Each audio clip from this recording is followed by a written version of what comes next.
Thank you for your patience. It's been a while, and I'm just coming out because I really have to come out for this program. It's quite important. There's a lot of inquiries going on as certain aspect of the controversy is not being understood from certain quarters because of the way it came out to the public. And the reason for this program are several.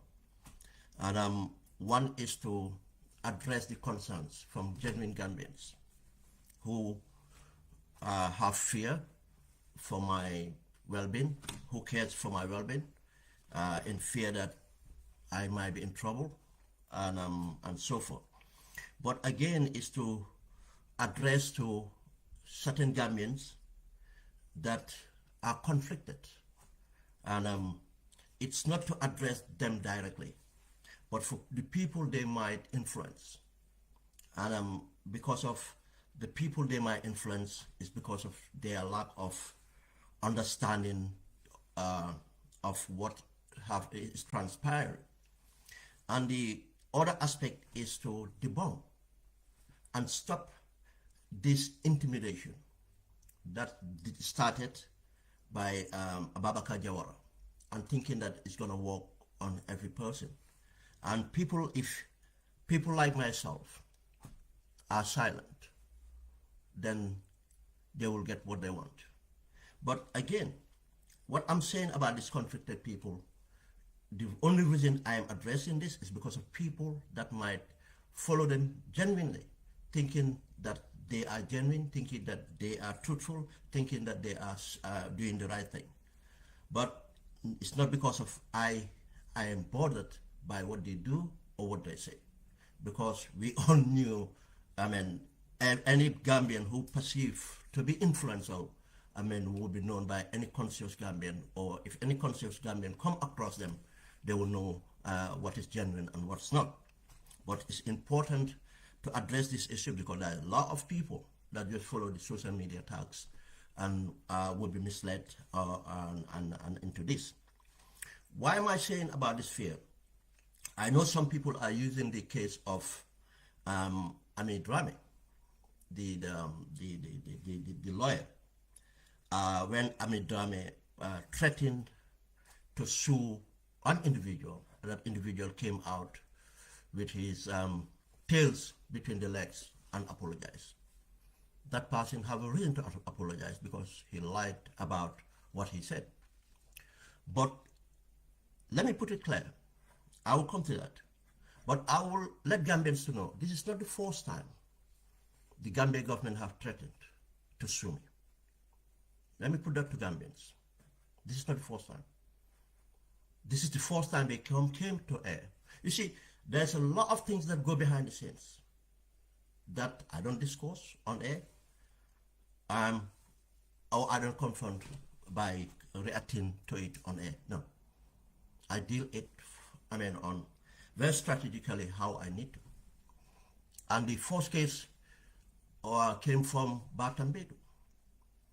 And in regards of the Yaya assets, how they dealt with the assets. And I am vindicated for that. And two, I can give you instances how I was vindicated. Batambedu went through an intermediary. They went through an intermediary who I have great respect for, and approached that intermediary and sent the threat through the intermediary to say that he was going to sue me if I don't come out and what disassociate him from any wrongdoing in the process of disposing of Jammeh's assets. One. Two, he said, again, I insinuated that Binta Sise, I insinuated that Binta Sise was his girlfriend, which was not true, he said. That message was sent verbally to a friend of mine who I really have regards for. I might seek permission to publish my reaction. The only reason I'm seeking permission from my friend for confidentiality. But I can even say that I own the reaction, I can do it. But I mean, I don't want to bring him into any disrepute for the relationship he have with Bartambid or others. I reacted in a nutshell by asking him to take my friend out of this and let him bring it to the public domain, because my allegations, my assertions were done on public. Let him bring it on public domain, and he's a public officer. And I dare him to come, and he said he was coming to, they will come here to sue me. They will come here to sue me. I dare him to do that. But I said to him, I did not even, because I don't like going into people's private life, until it crossed. And I said, what I said about Binta, I didn't even use, I said I even regret not using the right words for that. And I said, because what I said in my allegations is Binta is close to you. It's a close, acquaintance or something like that. I could have said he is your girlfriend. I did not do that. And I said, if you are ready for disclosure, I said, bring it on. Bartambid ran with his tails, between the legs. Why? Now, why did I say I'm vindicated? One, the National Assembly finally, a National Assembly member, probably he's empathetic to Yaya Jammeh, that's why, but other National Assembly members should have done that, asking the Minister of Justice to reveal who the properties are sold to. And if the government ever do that, that's my vindication. That's my vindication. That's my vindication. I have shared my evidence on that matter, because I wrote extensively, pointing to every person that dealt with that allegation.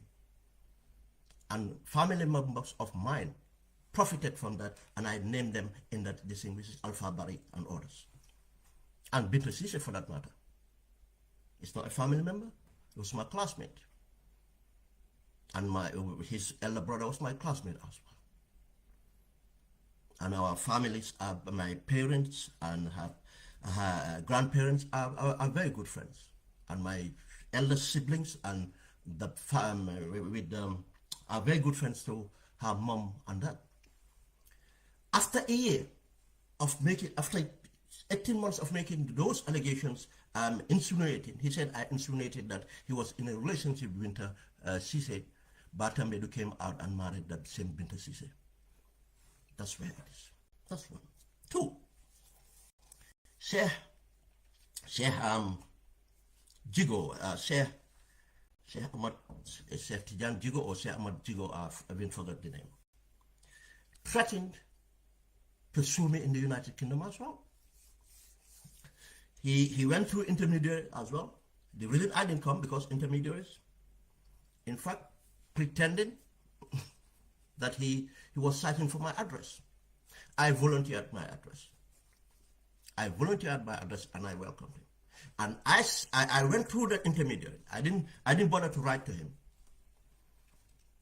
I went through that intermediary and I said to him, if you guys are ready for disclosure to all the transaction properties that went through here between you, Sheikh Omar, and any other person that can be even linked to the government.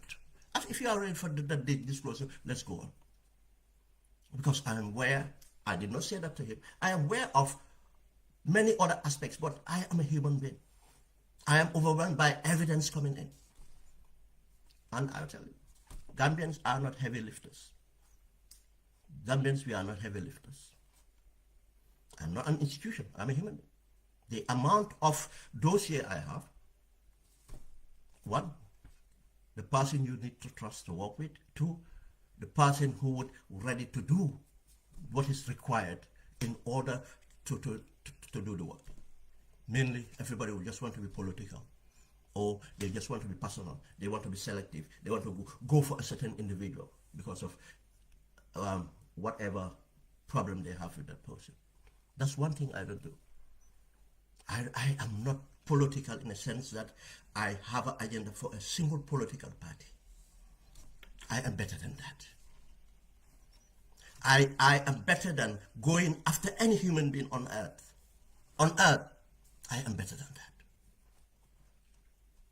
I am better than representing any interest group. My consciousness is far better than that. Sheikh Amar, Jigo, this is. Rather than taking me to court, they run away. And that's why, again, when these allegations, when I made this, I don't even like using the word allegations. I just have to use it. When I made my statement, I stand by it. I stand by it. You know, people don't understand. Some people don't understand. Many people advocate for many reasons. But I'll tell you one thing here today.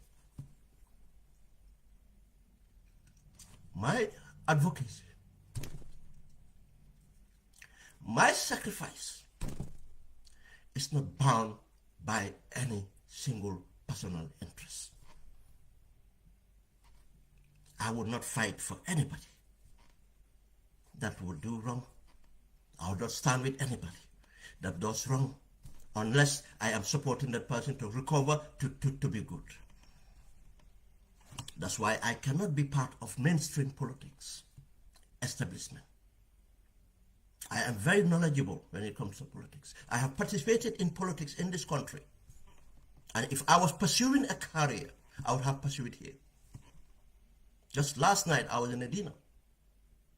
And they're still wondering, why did I not pursue politics in this country?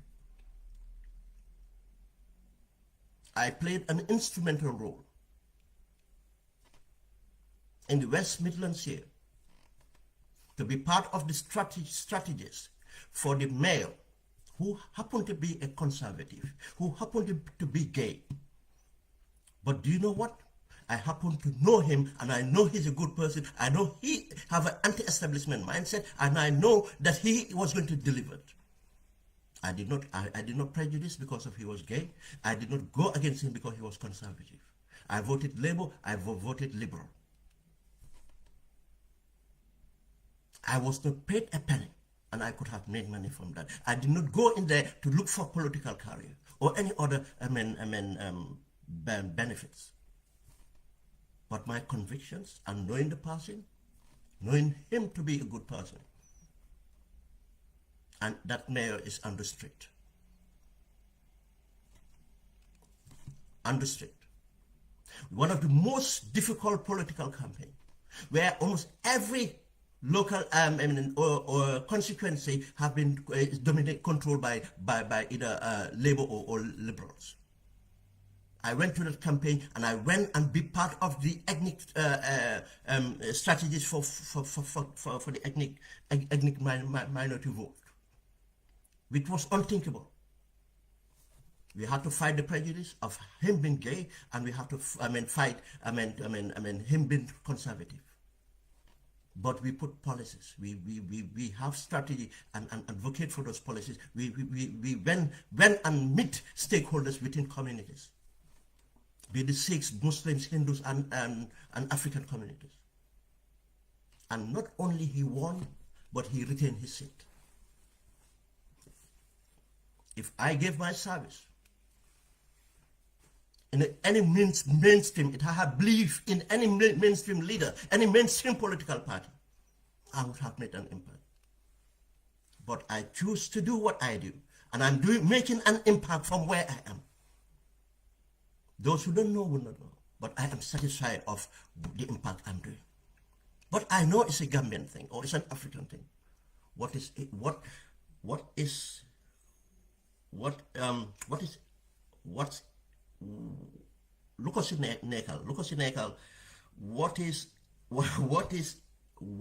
in for him? What is in for him? People believe that law effect, I'm no sibuga. Yes, luma sibuga moy Gambia mu gën. Gambia yeta ñaato, that's all. That's how I've been brought up.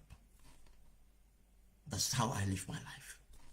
I've been consistent from childhood to who I am today. It's not a surprise to people who know me. That's why I am never angry. I never come back for people who don't know me and make allegations. Because people who know me, they won't. They will tell you my character. I am not a perfect being. I am not. I have never claimed to be. But when it comes to my advocacy, I come straight for that. Then for people whom I have associated with before, and that's where I am. I am selective. But selective in the sense that what matters is if we can deliver something for Gambia. I am not selective because of my tribe. I'm not selective because of my religion. I'm not selective because of my sexuality or anything, or creed or anything. I have even, as I said, I would even sacrifice to help to rehabilitate people, their image or their personality. I work with people who might have been tempted to an extent in order to pursue the greater good. But that does not make me complicit into their crime, and I will be ready to stand to make sure they answer to the justice I proclaim. Yes, I make sure that. Regardless of my relationship with you. When it comes to justice, I am not selective.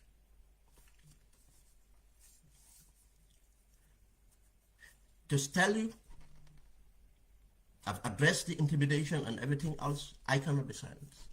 And I am not out here to look for political office. I am not here to advance anybody personal else career. I am not here for what I can gain from what I do. I am even reluctant.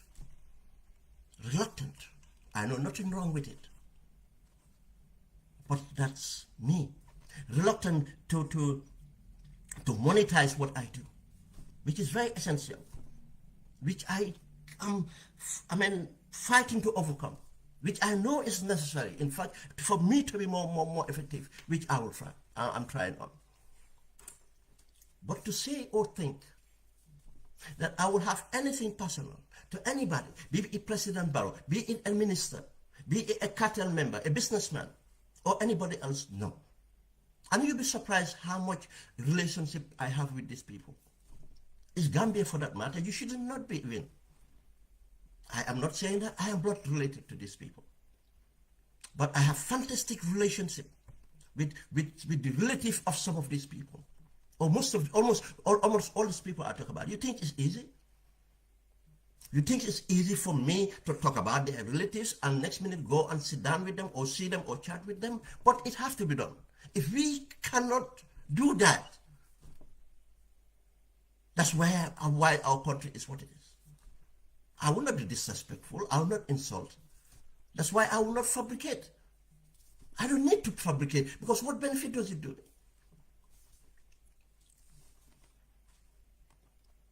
And people that know me, be it outside the United Kingdom, be in the United Kingdom, be in Africa, will tell you, in fact, I become even more of a changed person since I started to advocate or hogging the limelight. Hardly people will see me in anything. Go through my social media feed. Go through my social media feed. I am not doing it just for fame. If I was doing, I would be hogging it big time. I have just came back from holiday. I've been to the most exotic resorts in the Senegambia, stayed in the best accommodations, dined in the best food, company of brilliant people, and very senior politicians for that matter in Senegal, and others. I did not put it on my feed. The only bit I put on my feed are backgrounds of certain things because of the memories I have in those places. I have so many. I have tons of videos, but almost all those videos meant something, not about me. I'm not that vain. Then why am I doing this?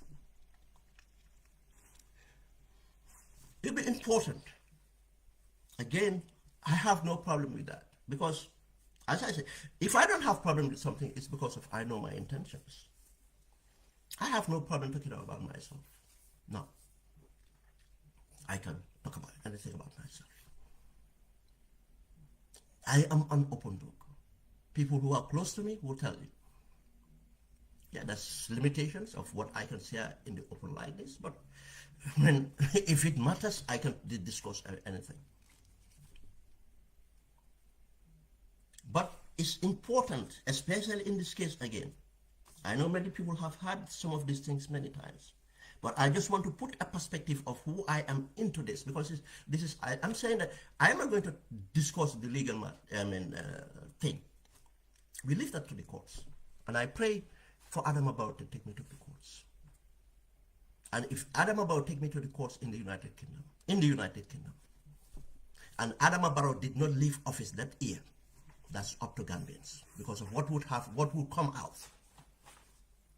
Gambians, it's sad that what will come out, most of it is known to Gambians. But the coverage, the way it will be available in a legal setting, if Gambians did not remove Adam Barrow, then that's Gambians' problem. What is happening in that country affects me. Not personally. It doesn't affect my income. It affects my income technically, because if I was putting 30% in supporting people, probably I'm putting 50%. It affects my emotion. It affects almost everything.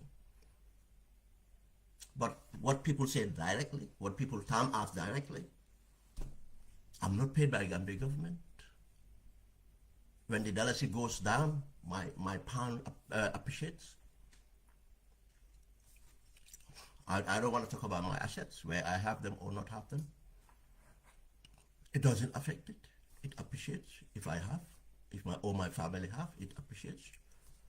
My economically, apart from that, what I give would be affected. But if even investments might not be affected. But it's Gambia I have. And for one reason, but I cannot say for it's the environment I've been brought up. My father is a liberal nationalist to the core. I could go to give you examples. That's where my identity comes from. He refuses any other identity apart from the Gambian we are. I was brought up in an environment very cultured, influenced by people, radical, ideas, but love for country, luckily just instilled. And that informed the choices I taken, the decision I made throughout my life. My ability, and what made me excel because of the love of country and finding my purpose in life. Let me emphasize the purpose in life. And that's where I am. My happiness is deprived from seeing the greater good improved and seeing my imprints in that that contribution, how little it is. Indeed, in that, it gave me a lot of experience. When you believe in something, give me a lot of experience, and again, inform me for the career I choose to take. I am a better entrepreneur than a political or intelligent strategist. I am a better entrepreneur. Which is a natural gift. Let me give you that bit. From being a young boy, because I have sisters and cousins, and grew up in that environment where at certain age you start to sell, and this was about selling grum soup, the grum thing, and I was only the male child that was part of that. I went with a competitive instinct, and I beat all my sisters and cousins in selling. From selling the small bowl, making profit, and scaling it to putting a big bowl of groom soup. And because of what? I find something, an ingredient that make my groom soup taste different. Was the mixture of vinegar and lemon. But I kept that secret of using the vinegar, bit of vinegar in it. And when I upscale it, and my father saw this, and obviously the masculine sexuality came into it, and he said, let me not see you do this again. He stopped me doing that. Through my secondary school career, I was making money. Through my military career, I was making real money. And all legit. I left the military for 2 years. I've never knocked on anybody's door for employment. I've run a butchery, I've run forex, exchange. I've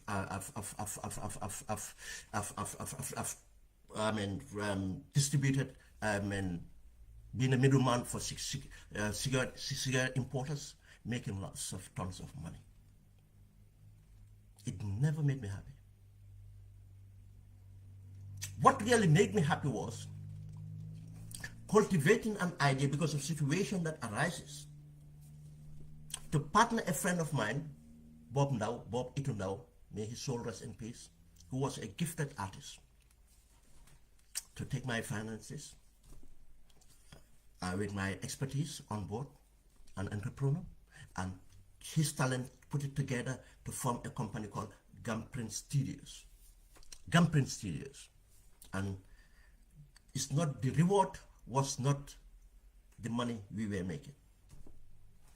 At that time, it was Studio A and Silk Screen Printing, a Lebanese company in Banjul. They were our competitor. Within a short time coming into the market, with my input,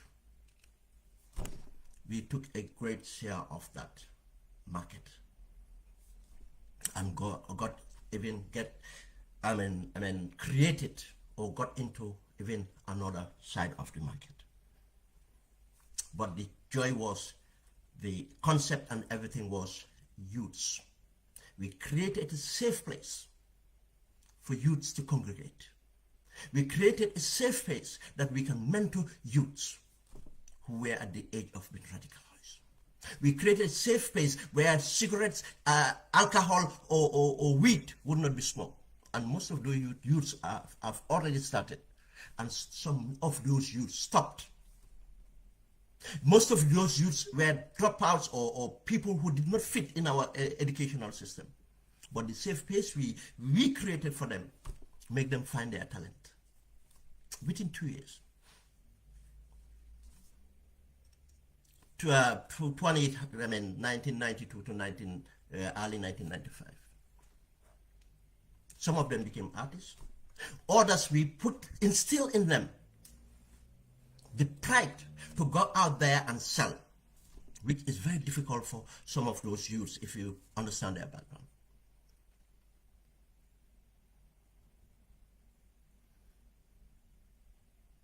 Every half dozen of t-shirts, they were making $120. Every half dozen of t-shirts. And they have an input in the producing the t-shirts. And we make so limited editions and many things. Some of them were making a salary within a month that civil servants were not. Where civil servants were not. Some of these youths stopped weed smoking. Some of these youths became better, improved their distance, their relationships with their parents. Some of these youths improved their relationship towards women. Yes, all these things we ensure that it wasn't about the money we were making. No. It was the environment we created at the Gumprint Studios in Barrow. And people from the outside would not see it. And I remember this thing. I have a namesake. My eldest sister named me after a son. And he must have been about 2 to 3 years. And I was happy. Because Junior Suleiman said to my mother, I am going to school. He was not even in nursery. And my mother said, which school? He said, the Gambian Studios. If a 3-year-old can sense that was a school, because that was what we created. These young men become very respectful. Because the respect they gave to us, we make them to portray that out. Respect themselves and portray that out. And by extension, young women were this thing influenced as well. Because most of these young men used to bring their girlfriends who were doing better in school to impress them. These are the kind of cultures we interact with, understand us. Because they were a mirror image of us. We were not academically achieving. We did not achieve academically, but we were productive. And these young people wanted to say, we are different. We are not this kind of this thing, but that. And I don't want to name names, but people who knows. Some became, even that was the generation in 1995. Some of them I saw them become big rap artists. I mean, artists, and most of them are in Scandinavia today. This is what it's all about. Now, leaving that and going to the army was informed. If you understand the radical ideas, the radical thinking I have, and it's sad we did not have the security sector reforms, because part of my input for a security sector reform was this: understand the mindsets of soldiers, understanding the mindset of citizens that join the army. I technically did a research on that. As I said, I am not academic, but it comes to my interest, life, people, Gambia. I mean, that's where my passion is. I go out there and do my research. Everything I do is backed up. I don't come out and shout. I do when I'm angry, my passion, but it's based on knowledge.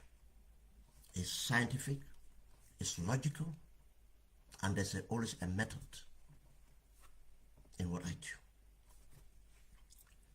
Going to the army, understanding how radical I was, that was a purpose why I chose the army. As I said, I have what it takes to be successful. People who knows. If it is having money, going to entertainment venues, people knows. We went to venues, and there's nowhere that we could not have gone or afford it. There's not only within the Gambia, we crossed borders. We did all that. But that was just part of growing up for us. And it was not something we flaunt in people's faces. Not because there's no social media, but because some of the things we were doing, we're not proud of even. But we do enjoy it. Because of the society we belong, there's a stigma towards it. But within our comfort zones, we enjoy it. It's not something. But we went on. But understanding these radical things. And I'll tell you, and with my relationship, Bob Babaka even now, Bob, may his soul continue to rest in peace. One of the things was we launched, in fact, we were the underground intelligence behind making the Bakau people to revolt against paying for water. And again, God have it. The day that the women decided to come out, we were not in town. We were in Gunjur. We were on a picnic in Gunjur. and we just tuned in the radio and heard it. But two things we did. We did some sabotage against NAWEC positions. I'm not going to say what, because I don't want it to be replicated. Those were them. You see, that's why when authorities deal with young people, have to understand the mindset of young people. That's bound to happen. But it is our responsibility to take care of that. Nobody knew. We did something very radical against the direct infrastructure. Two, we spoke to influential women and pushed them. You know, but one thing I learned about women, you let them on their own device. Some of these people, my women were my mothers, sisters, and stuff like that. The day they're ready to do it, they even did what we thought they would not do.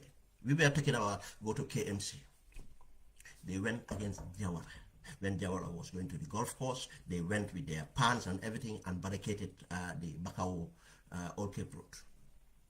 That was 94 May, June.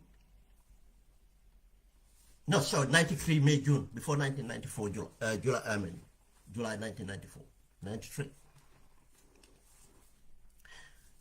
But another thing is, when that happened, we came out of the woodworks, organized communities. Now, that's where we imprinted that now the publics, and we, at that time, not me, not Bob now, our houses have their own taps and everything. We did not need the public tap. But it was a matter of fighting. We organized ourselves, went and talked to communities and organized them to start to lock, because KMC and were complaining that it cost to pay for the bills because of the waste of water.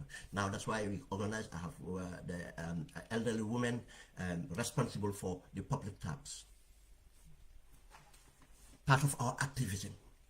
You see, through this environment I went on, that's how we created the Gumpin Studios. That's the background of Gumpin Studios. You know, and other radical things. I decided to go to the army.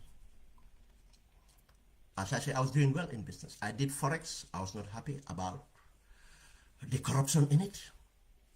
I was selling cigarette in tons. I was not happy doing it. Yes, I was not, look, I was not even buying them. I was taking boxes and boxes, placing it and collecting money. It doesn't cost time or anything. It doesn't even cost anything. My relatives will give me boxes and I'll go to Picton Street, pick up boxes, how much. And I distribute shops, going. I don't even have to touch anything. And other things. But I went to the army. Not because I want to be an officer, because I want to have a rank or anything. And again, that's what I say. People say, why go to the army? And yes, they did. Even my father, who have served the Second World War, was against it. He ended up being after the army, he ended up being a businessman. And he thought probably I'm a mirror image of him. But he doesn't want me to go to the army. At that time, he saw a potential to invest in. Saying it, I've never touched a penny. Through my investment and everything, not a penny from my father. Every penny I generated through the course of what I was doing on the side. Legitimate things. But my father said, and Fullers will understand, he said that being in the military or service is tedda pade fandan joddi. You know, big boots and less pay. Now, I went to the army for what? I want to find myself better. I knew there are qualities in being a soldier. That patriotism. There are skill sets. I knew. And I'm interested enough before going to the army, a year or two, no, actually, a year or two before going to the army, a friend of a koto of mine asked me, what do you want to do after leaving school? I said to him, Three things I said. And you know, these things come as predictions. I said, oh, I want to go to the army, but I only want to serve one term. I want to go to war. After that, I want to be a diplomat. This is what I said. And he said to me, oh, you praying for Gambia to go into war? I said, no, I'm not praying Gambia to go to war, but I want to go to where experience war. Three things. I mean, I was probably preparing for secondary school. But again, I went to the army for these things, and I went. And Allah answered my prayers. From on this onset, then going through the process, I was identified. Again, I was not identified because of my academic credentials or anything. I identified my comportment, certain incidents that happened. I mean, I call it incidents, or what activities, let's say the activities surrounding Colonel Sau, British Colonel, whose background is military intelligence for that matter, who was in charge of the British Army training team and so on, identify and start a working relationship. And that made me who I am. And again, that's just to cut it short. Many incidents happened. My activities as, again, if I have seen someone comment that before, oh, because I said I was military intelligence, they see it as a grass, someone who goes and report people. No, because that what the idea made people to believe what intelligence means. No, intelligence is to provide the information, the ideas that are important, and to find out the problems, to help the policymakers, stakeholders, in order to do their job better. It's not against going against private life. I mean, yeah, some aspect of it, and all that. There's some dirty aspect of it. But as a strategic intelligence officer, it's completely out of these things. And this, in this case, was about mindsets and understanding mindsets. I mean, dissecting things, and I mean, implementing strategies to control situations. I mean, to nip things in the bud, you know, to escalate, you know, stuff like that. It's basic. That's what all it is. And in the process of this, in fact, overlapped. We averted. This gave me so much that I would have never earned from going to university. So much. And prepared me for my life. I said, whenever my conscience is clear in something, I go for it. I'd never regret that. By the time we went to Liberia, what people don't know, and again, to show the nature of corruption, and the Tariq Musa, you know, this Tariq Musa, I mean, we come to it, was part of, in fact, many other things that engineered what had happened. Let me give you an example. The rivalry between the gendarmes and the army. Do you know one of these, what was it? I know of senior army officers who used to say, look at the gendarmes. They are driving Pajeros. You know why the gendarme had those Pajeros? Because of Tariq. This Tariq, bright Pashala Jan, the then commander of the Gambia Gendarmerie, at 10% for them to buy those utility vehicles instead of investing in combat vehicles. You see? If I come through something, I start from the First Republic. I didn't jump on Tariq. That's how it came about. It became a rivalry because yes, the gendarmes are driving Pajeros. Yes, you see that corruption. Pajeros. If the gendarmes were driving Pajeros, you go and find out what other officers were doing. Departments were buying vehicles for what? For the Padem. For the 10% cut. Mitsubishis. These things. The Jawara government lost costs because people like Tariq, who came to the Gambia penniless, which had a penny. CFRO was existence, and break wall was in existence. We didn't have any, never had about this corruption. Tariq came in with this corruption of buying the technocrats, or what they so-called technocrats, 10%, make sure you do things, and policy, vehicle policy just became everything, vehicle. But in the course of tensions, if I tell you from 1989, the amount of incidents that could have happened, coup d'etats, instabilities, that I played a role in averting with the British Army training team. Indirectly, because what happened, the British Army training team were directly advising Jawara. They are serving as his security advisors as well. And I can tell you the bulk of intelligence that goes to Jawara was coming through me, from me, sorry, to the British Army training team. Colonel South, for that matter, direct.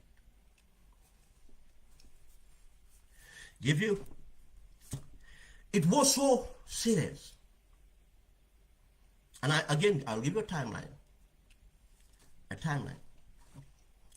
When things were so bad, the corruption in the armed forces mirrored the corruption in the civil society, and again, give you another lessons. This is when many things broke down. The commercial bank, agriculture development bank, cooperative, NTC, the corruption. And Shehu Sabali took a case, Asantix, a journalist, and lost.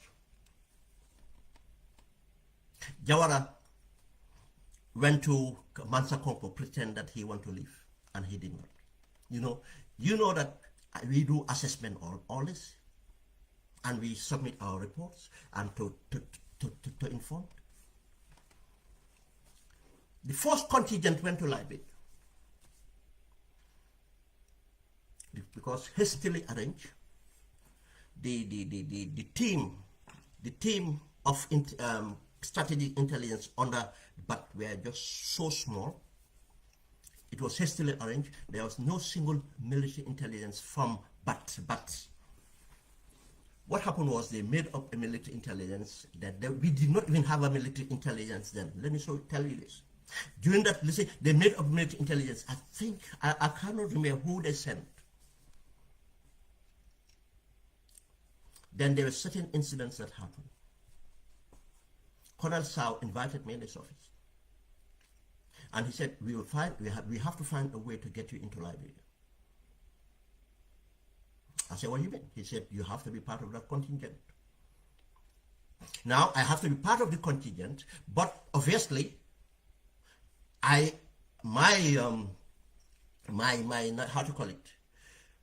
company I was in was not going to Liberia. Now he have to find a way, because there were certain disturbing reports coming about the contingent in Liberia, things happening in Liberia. But again, the other thing was, he said to me, the NSS were really giving troubling intelligence to Jawara about the Gambian mercenaries in Liberia. But again, because of the lack of understanding of insurgency and counter-insurgency from the NSS, I think because he reviewed, Jawara would give him files for him to review. He said, there's something lacking here. Your presence would help to look into the presence of Gambian mercenaries in Liberia. And he said, we'll find a way to do this. You see, I tell you one thing, you see something about intelligence is, if you're not careful, you think it's like marabut, spiritual marabut. No, it's just strategy. And, depends the people you deal with as well. And the Gambia command, we are so gullible. For me, you see, because especially if, our people, if they deal with the white skin, it's a different thing. And colorism, and if I tell you about colorism, I find out, what I later find out, that all the people I know, a few people were. Some people didn't even know they were being used as strategic intelligence.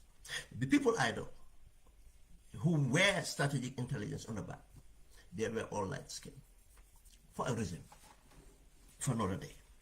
Coloring. But because of this, complex, Colonel Sao proposed something they never, because Colonel Sao proposed it, it had to happen.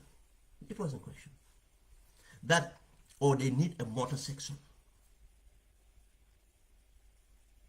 Now, Colonel Sao said that in going to Liberia, we need to embed a more mortar section in this contingent, and that mortar section, if they go, will find a way to attach them to the Ghanaian contingent so that they will have a practical knowledge of operating mortars. No, thinking about it, how ridiculous that idea was, that they bought it. One, how can you determine the Ghanaians will accept that arrangement? Two, it might. But two, what does it make that you organize a section of people who have never seen a mortar, who never used a mortar, in order to go and serve within a conflict situation to be attached to a motor company or platoon or whatever it is. But they bought it. That's how my section, people who were in Liberia, they don't know, that's how I came to Liberia with a section. Two things happened. One, I was refused promotion because some incident I have with an adjutant. I told him off for whatever he wanted to try. Two, at that time, before going to Liberia, Colonel Sao in fact proposed that I'll be sent here to have a motor training, arms training, and especially on motors. Why on motors? You see, at that time, the assessments and everything, that's when it came to say that we need a very effective fighting force because of the insurgency in Casamance and likely insurgency coming from fallout from Liberia, Sierra Leone coming to us. This is what informed it, that they started to get the Chinese to bring mortars, these things, and heavy weapons, RPGs. That's by 94, the army was equipped with all this. But there was this thing here. But again, let's just go back. I went to Liberia, pretext of mortar. When I get there, I already have my brief. I played my thing and obviously control situation. I now became like special ops, supporting companies, covering this thing, going on escorts of VIPs. Then I was free and do things I do. But saying it, and many things happened in Liberia and what we did. But coming back, it was so bad. Now you see, the politicians the country was just wrecked. Then by that time, Colonel Sao, I came back, my final report, and my final sitting with Colonel Sao, and I said to him this: I am really frustrated, and I don't want to get involved. He said, in what? And I said to him, sir, it's going to happen. I said, there's nothing you guys can do, and there's nothing we can do. I said, the military will take over. And he turned around and said to me, I know. But unfortunately, as you said, there's nothing we can do, because we are leaving. Colonel Sao said to me, because the British Army team, he said, the government is not listening. Sheikh Sabali is taking over everything. Jawara is not accessible anymore to them. He said this to me personally. That's why I said there's nothing been, nothing came through that so-called TRRC. The cause of the coup, nothing came out. And it's not that I'm not volunteer to go out there, but for one reason they don't want me there. He said to me that nothing can be done. And they were leaving before it even became official. And I said, hence you're leaving. I said, the only thing that kept me here was what I was doing with you. But I don't see myself serving as a mercenary, because that's why I said I would serve as a mercenary if I was the normal Gambian soldier, because that's all it is. I was there, trained and everything, and waiting to do something illegal. That's how I see it. The only thing keeping me then was this, that I can see impacting. And then I decided that I'm going to leave. Because, you know, by this time, a lot of things have happened. Downjai have left because under controversy and other things. And then the second demonstration happened. By the second demonstration happened, I've already implemented my strategy to agitate to be court-martial. I wanted to be court-martial. I did not take the easy route of going for a medical and medically discharged. No.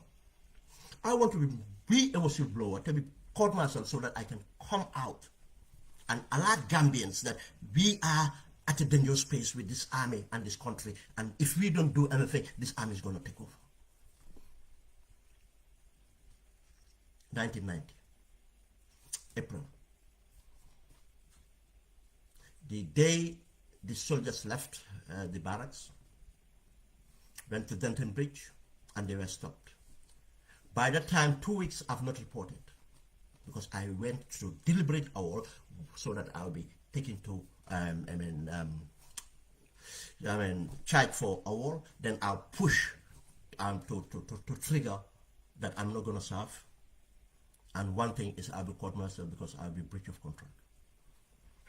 2 weeks, the day I was returning, that was the day these soldiers have gone to demonstrate, trying to get to the State House. And they were not even a lance corporal among them. They were all private soldiers.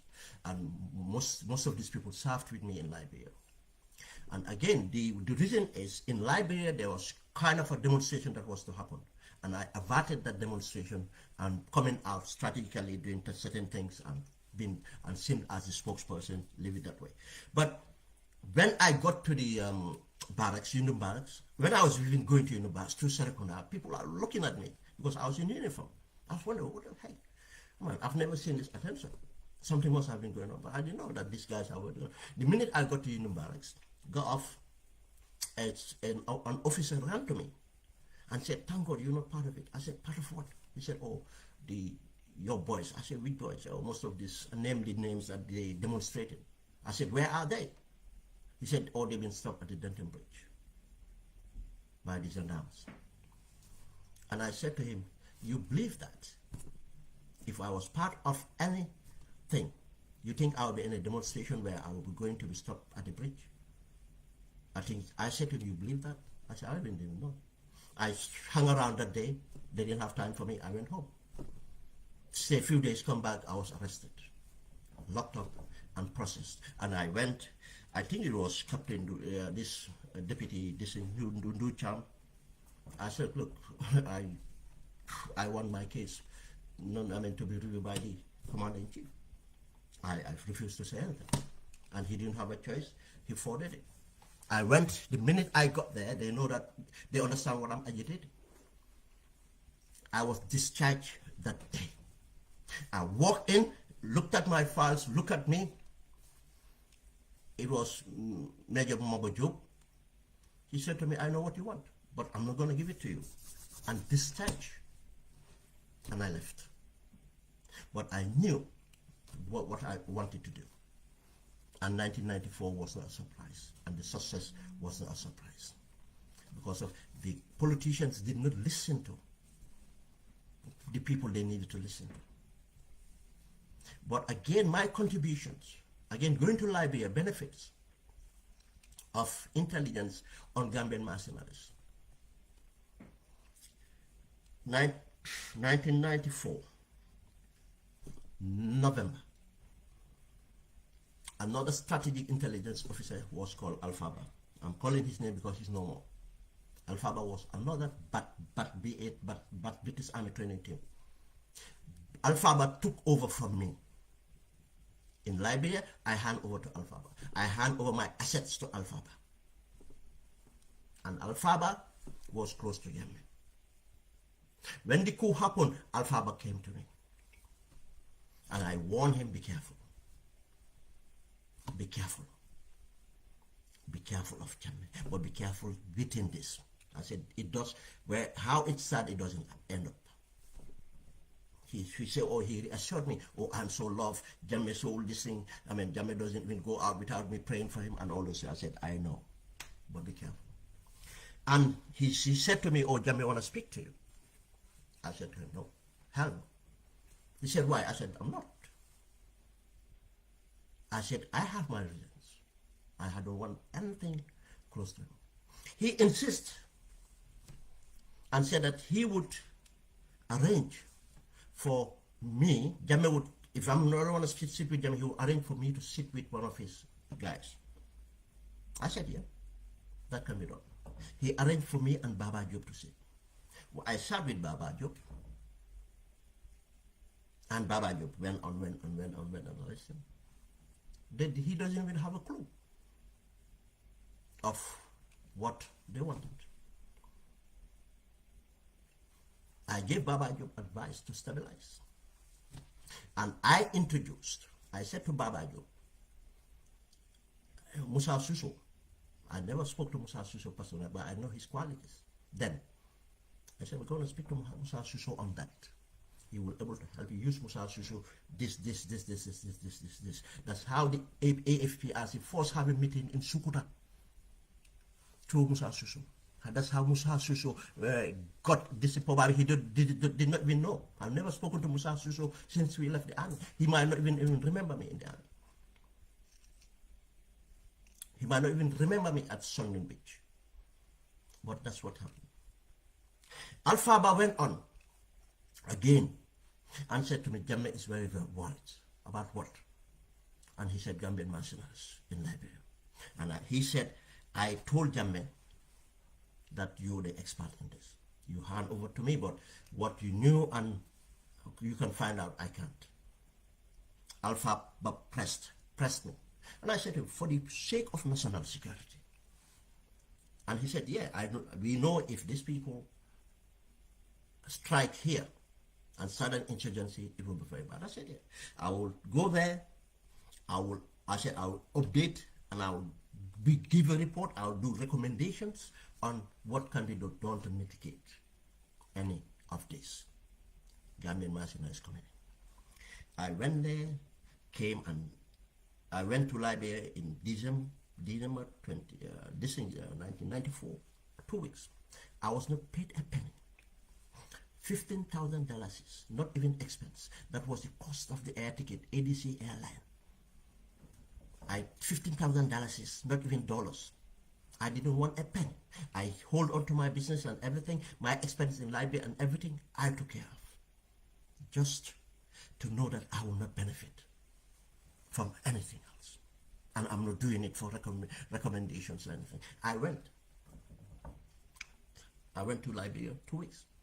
Where I first hosted that night, I arranged. Where I got hosted next, I arranged. That was Lieutenant Sane. Pa Sane is in America, he's a witness.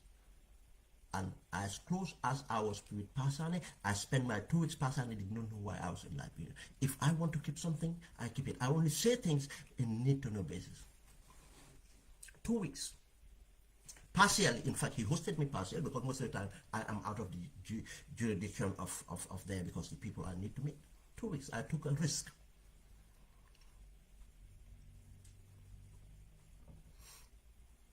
So, there's a guy called Ture. He was a Zandam. When we were in Liberia, a guy called Ture, Zandam. Ture and Barrow, the former Barrow cousin, Bayman Barrow, who was interior minister. I was at Seninyai. I was with them in Liberia. And Ture used to be very inquisitive. Ture, they were intelligence. And Ture, this guy Ture, he's from, I forgot this, but I know he was living in Serekunda, and he did attend high school or something in Nigeria. This much, he was light skinned. Ture used to think, and I once took Ture in a mission. And that day, we had an experience. And unfortunately, when Ture came back, he became unstable. That's how dangerous some of these missions were. I went. as a this thing, and I collaborated, came back, wrote my report, wrote my recommendations, and exactly what I said happened when I had that Kukoi half attacked through through Farafenni. Farafenni was one, Kodang was two, Katong was three. These are the three I identified. Point of entries and the method they're going to use. It's very similar insurgency to what Charles Taylor did to start his insurgency. Very similar. That's what they wanted to do. But again, I did that. Then the pressure came. Now, kind of more pressure trying to get me and with all these promises. I said no. I don't want to. I don't want to. Then the death of Korosi said, I said no. Now, if I stay in this country, for what I know, and Germany knows how much I know, and refusing to work for him or work with him, I'll be a dead man walking. I left. I did not leave to run. And one thing I did, I came in this country, I have never seek asylum. That was part of my principle. I never seek asylum to determine and to believe that I did not run. I never. I could have. In those days, asylum was like this. Easiest. I took a very hard route. Hard route. To regularize myself. Never. Based on my principles that I'm not running. Again, God have it, I got involved. By accident, by design, by God, I got, access my skill set, little I have, into contract intelligence. And I learned a lot, to the extent of I was so confident. That's when I came out with got into a lot of things. Prior to coming out, I took so much risk when I was involved in what I was involved with. Talking to people I was talking to. I refuse many advances. I have my witnesses. CDC said today, the candidate for Birkama will be my witness. I sat with people, very influential, have money, have things. I've never allowed, even if a coffee was bought for me, I paid for their coffee too. I've never taken a penny, a dime from any Gambian or any individual. If anyone have given to a cause I believe in. To today, Gambians are gifted me and I'm not accepting it. I am identifying people that needs it, charities that needs it, and they are supporting them. To today, that's why people say, I know how generous Gambians are. I know how committed Gambians are. That's why I don't buy that narrative. Gambians are wicked and born up. You know, because I know behind the scenes. I have seen the sacrifice Gambians have done behind the scenes and what you Gambians have seen. How many people died in prison and everything. But no, some will turn around to say, advance to say, yeah, lafa bugon gur, lafa bugon li, lafa bugon li. One thing, all those meetings, many people will have jumped on because of their, at that time, how much they wanted to see Jammeh out. For anything I do, I am very cautious what I get myself into. I always look at the impact. So see the damage it might cause if it fails. I don't want to be in anything to advance as individuals or any other thing. I tell you what happened is, sorry guys, this is going to take a little bit to get to in presence. But this is necessary because probably many people didn't know, because it's personal. It's my character here being attacked. And I can tell you,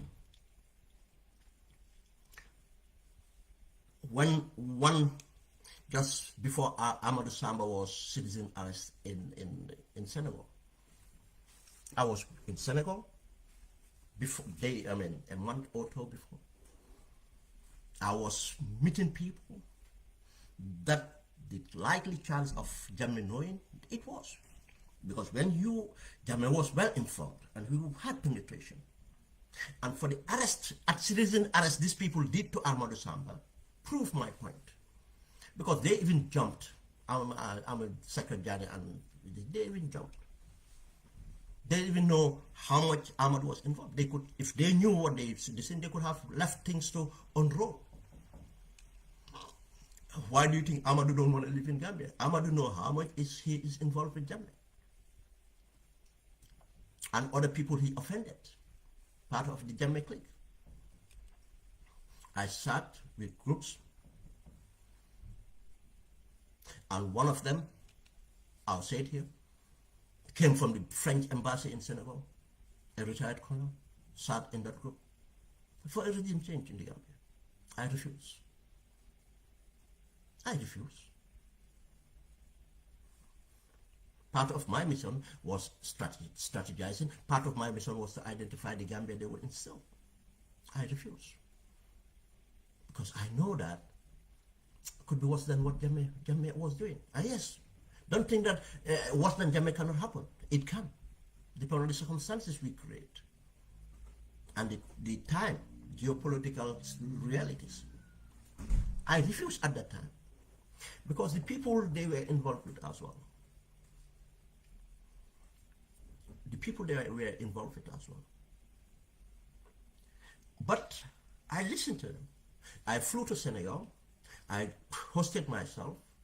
The only 2 nights I was hosted, and that was not even hosted. I happened to spend late. It was late. And the person was not family, but technically he's the guy who introduced me. He was a Gambian. He was a Gambian who very senior in the mercenary business, very senior, who introduced me to this group, and I was in his apartment for 2 nights ongoing this thing. It was so late, I didn't want to travel out to this thing. That's only 2 nights I can say that I've received that thing, and he's like family. I would not have even trusted anybody else to spend night with anyway. I am very cautious what I do. I knew what they wanted and everything else. But I knew what they wanted to do, what the risk in that as well. But it opened my eyes too. From that meeting, I went back to Gambia. I was not scared. Because I went back to even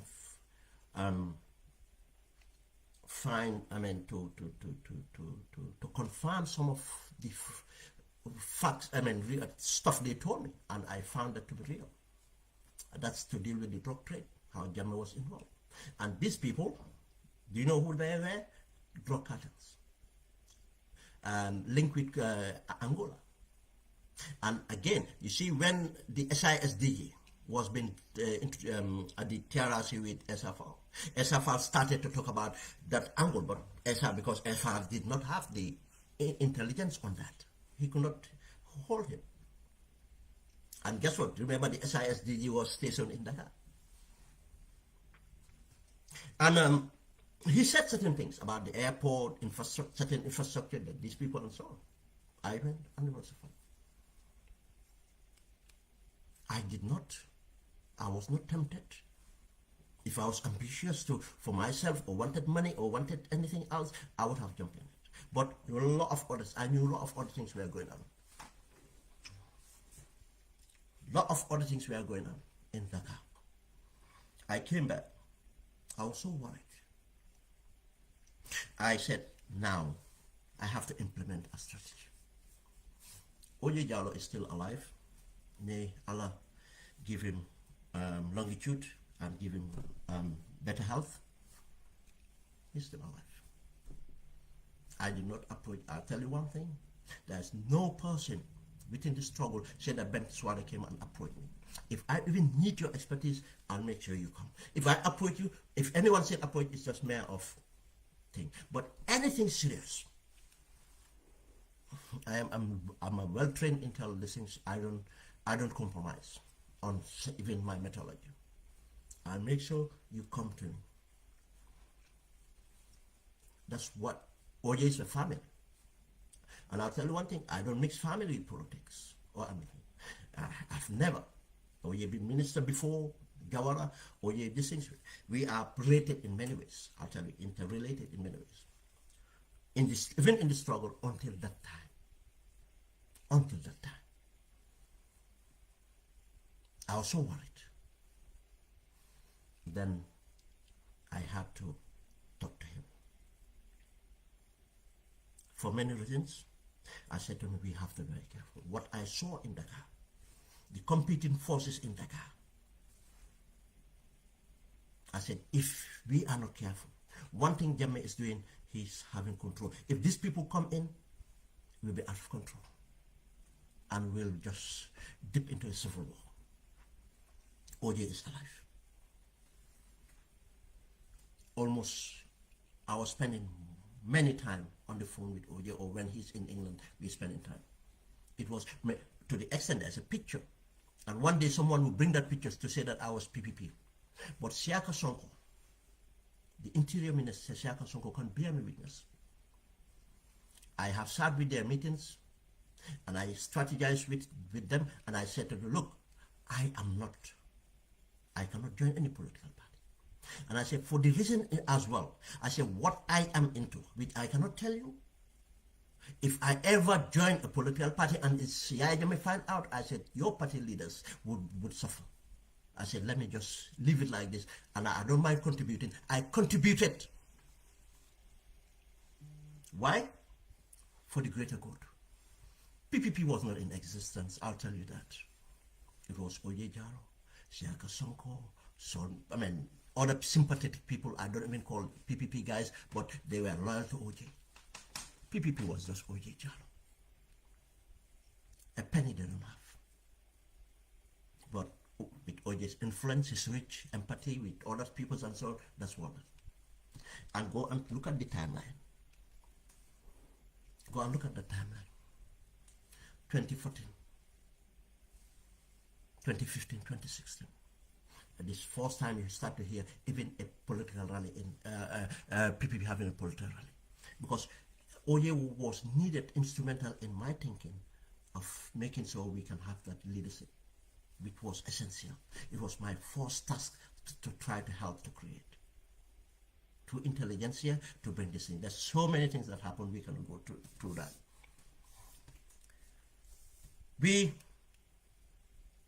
That was so bad. 30th December came. I don't want to go into that. That's another day. But there's so many lessons. Before 30th December, again, I was in the army. And again, before that, okay, then Amadou Samba, when after there's Amadou Samba, there was a meeting we had with the Senegambia, I forgot the group name, James Barrow, Chongan, and Koto Ablai Joe.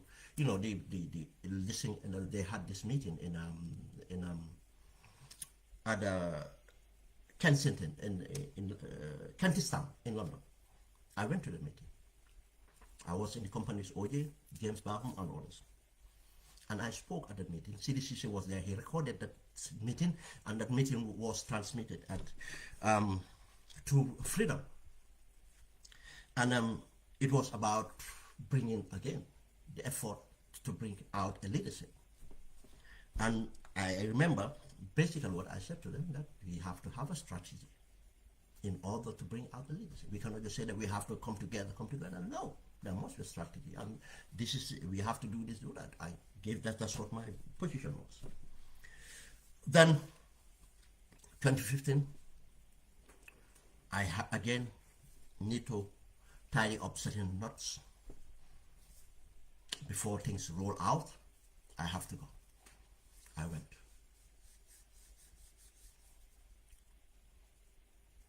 And I saw what I've seen. Tidy knots.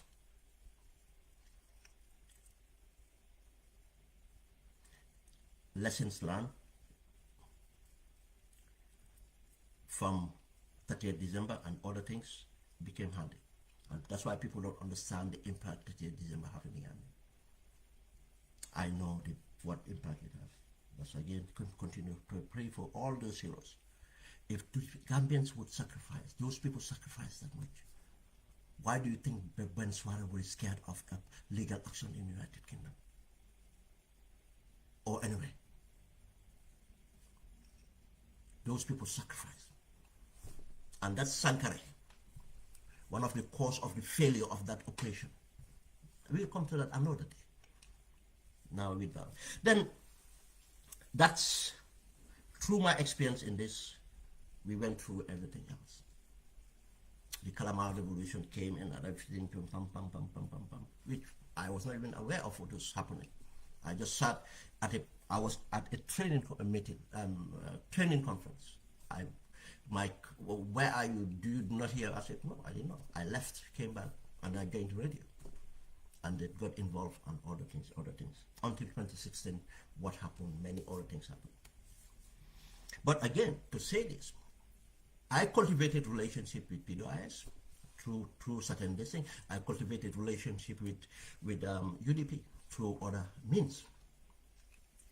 Oji Jallo was the one who I physically listened. But again, through all that, then the impasse came.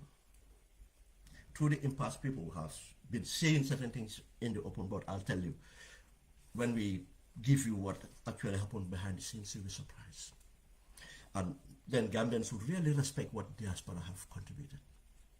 I can't help billahi wallahi talahi. Without the diaspora, Gambia would have been there today, even after 2016 elections. And if Gambians even think that Alhaji Aliu Momandjai was just a honest person, I am in Ramadan. I am fasting in Ramadan.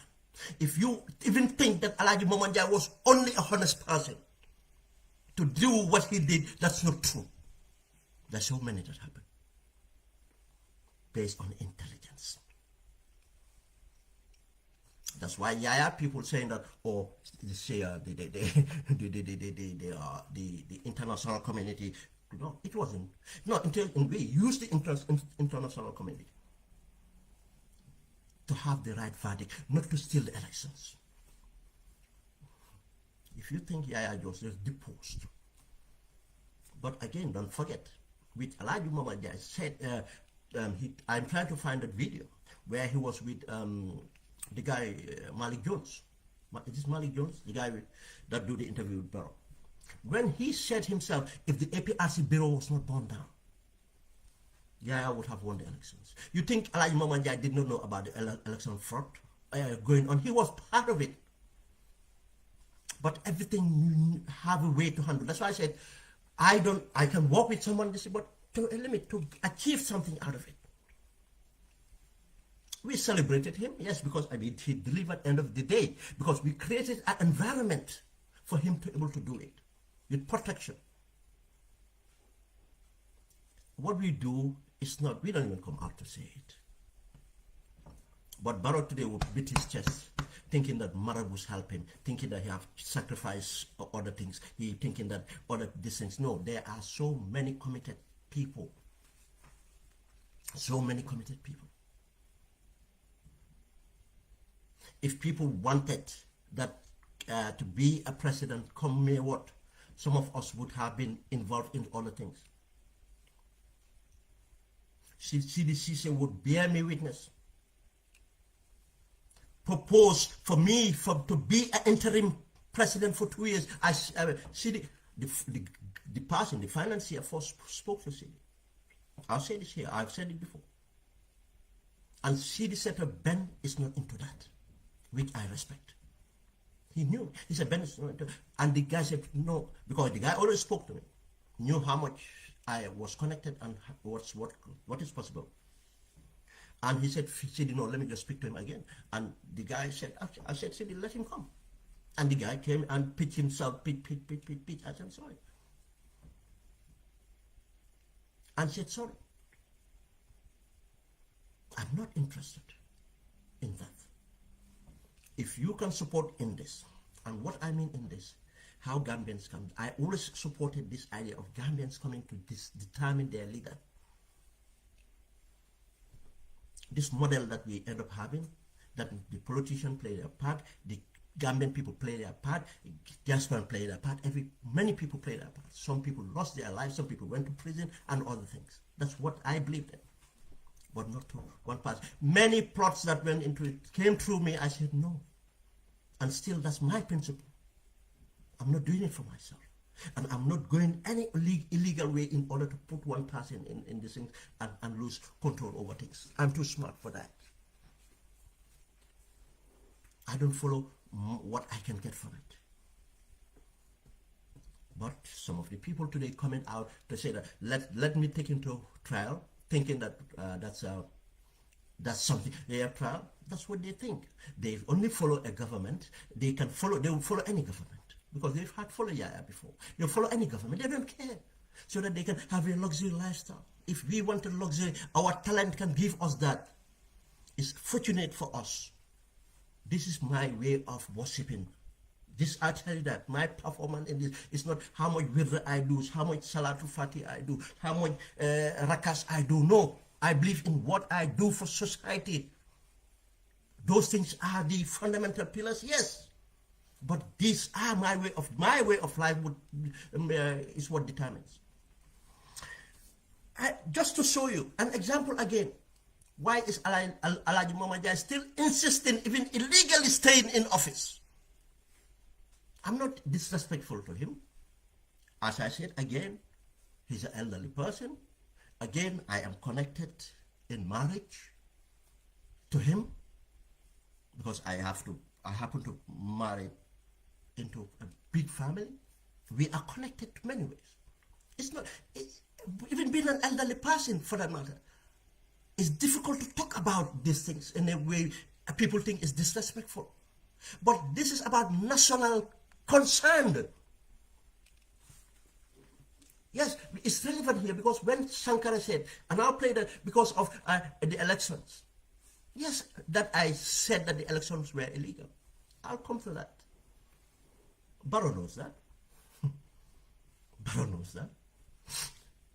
He is insisting to say, for what?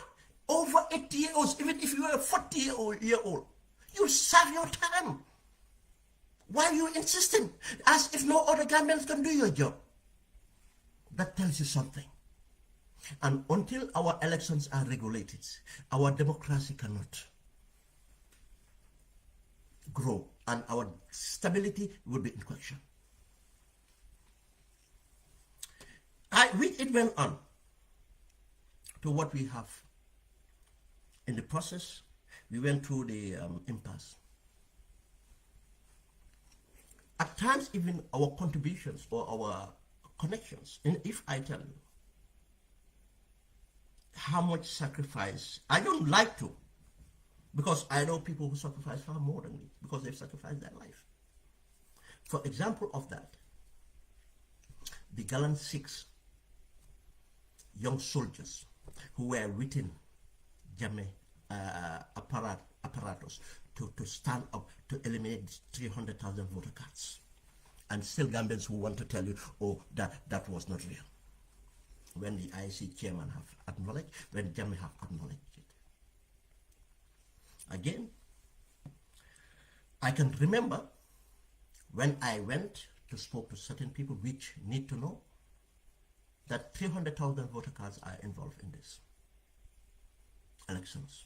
Until we manage to locate this and get rid of it out of the circulation, we'll be in trouble. We will never take them out. Then I only supported going to elections because I knew what we had. And people don't know, which recently someone have confirmed that intelligence on me. Few days before elections, Adama Barrow was to be assassinated because Jammeh suspected that something was not right, but he cannot put his hands on it. Barrow knows. If anybody don't know Ben Suwareh, Barrow knows me more than anybody else. I'll tell you that. Not based on me meeting him, I never met him or anything, because of the amount of dossiers the Senegalese put on his table. Amount of dossiers or things that was told him. People respected. I never appealed to those people to tell Barrow what I did or not, because I did not. I sat for 7 years not going to Gambia. I didn't need to. I never spoke to anybody. Oye Jallow became a minister. Ousainou Darboe became a vice president, and all these people I could have reached. I've never attempted. My hands are here. I've never attempted. Then I just did what I did for things to work. Why would I have something against Adam about to lie about him? Why would I need to? We'll put this. At times you don't know. To the extent of the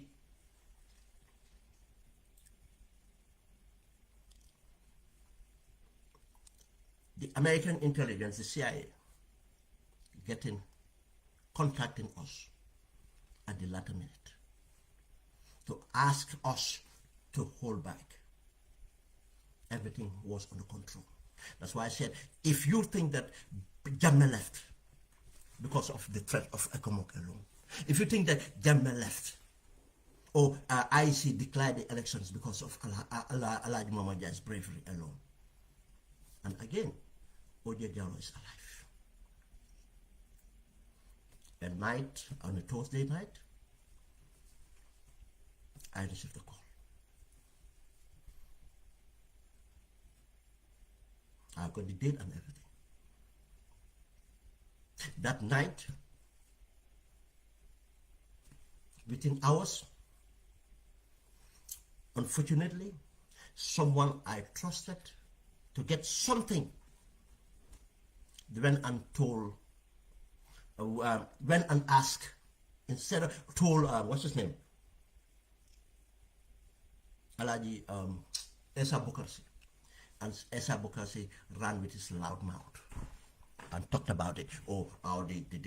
There's a ship going to between Mauritania and Gambia. That was monitored by the CIA. He didn't know. Someone, because I needed something from this person, I needed to tell him a little bit. He told me a little bit. Essa took that and exaggerated, and that have caused a damage on what we wanted on Jammeh. Because if Jammeh would not have just leave, the next day, Ibrahima Chongan is alive here. Munifi Angalte, people know him. Let him ask. He was called in his office to go and answer to the American embassy. He sat with an American embassy officer who asked him us to take our foot off the pedal. Everything is under control. To reassure us, because by that time, how much we infiltrated, how much grip we had,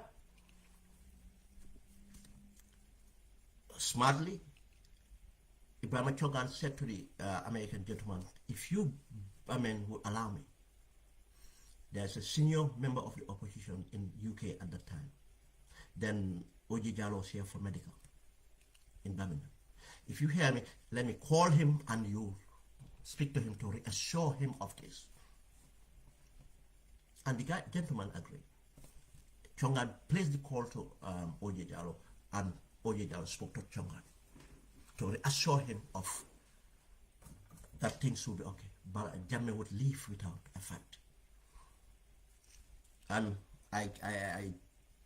that's how other things roll out.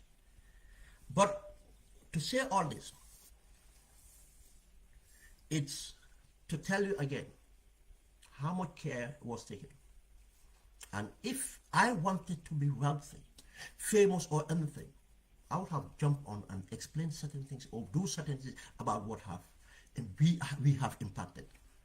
I am saying me, because I served as an operational, let's say the operational directive architect of most of the strategies and so on, but I had people. But I'll tell you one thing. To tell you that the caution, the care, professionalism, everything we do, Senegal had offered. You see, that's why when I come out to make allegations against Senegalese government, I have my evidence. I don't make allegations If it is probable, I say probable, yes. I have my evidence. And I have worked professionally, and people that work with me and work with them knows this. I always remind them our national interests. I always remind them Yaya Jammeh will leave and we'll have to deal with this. I always remind that. I've never been compromised. Thank God for the experience I have from here. Not only what I was taught by the British Army training team, but what I have from here. Understanding espionage, understanding geopolitics. I'm not going to say exactly what it was, why they offered me money, but it was presented as any operational funds you need. And I tell you, through the course of everything we did, Senegal have never given us a dime. But for this thing, they approached me, identified me as the operational guy, approached me to say that they can fly me into Dakar and we discuss this and any operational funds I need will be given to me. But if I do that, Jammeh will go. Jammeh will go. I know that. And people who have followed me, when I came on board, I said, and many people I said that Jammeh was going to go December. I have my reasons. I have my belief. It was not Marabouism or anything. That belief I had. Ni or na, I have. Senegal have never given me anything, and they wanted me to say, oh, Jammeh will go. Because they know how many Gambians want Jammeh to go. And they have used this to their advantage. I said to them, when I reviewed it, I did not even forward the suggestion to anybody. Downright, I went and looked into it, what it meant. I said, downright. You know what? If I have acted on greed, wealth, to be impressed, Jammeh would have gone, but we would have been finished. Our sovereignty would have been finished. That's all I'm going to say. This was very critical. I'm not stupid. They have never contributed a dime. We have emptied our savings. We have mashed up our credit cards. We have involved certain people that know. That's why I said not to pay my rent, not to pay my bills. No, never. But the extra minutes I have savings, everything, we've gone through it, and some people, few people came in, and let me put this: an infrastructure.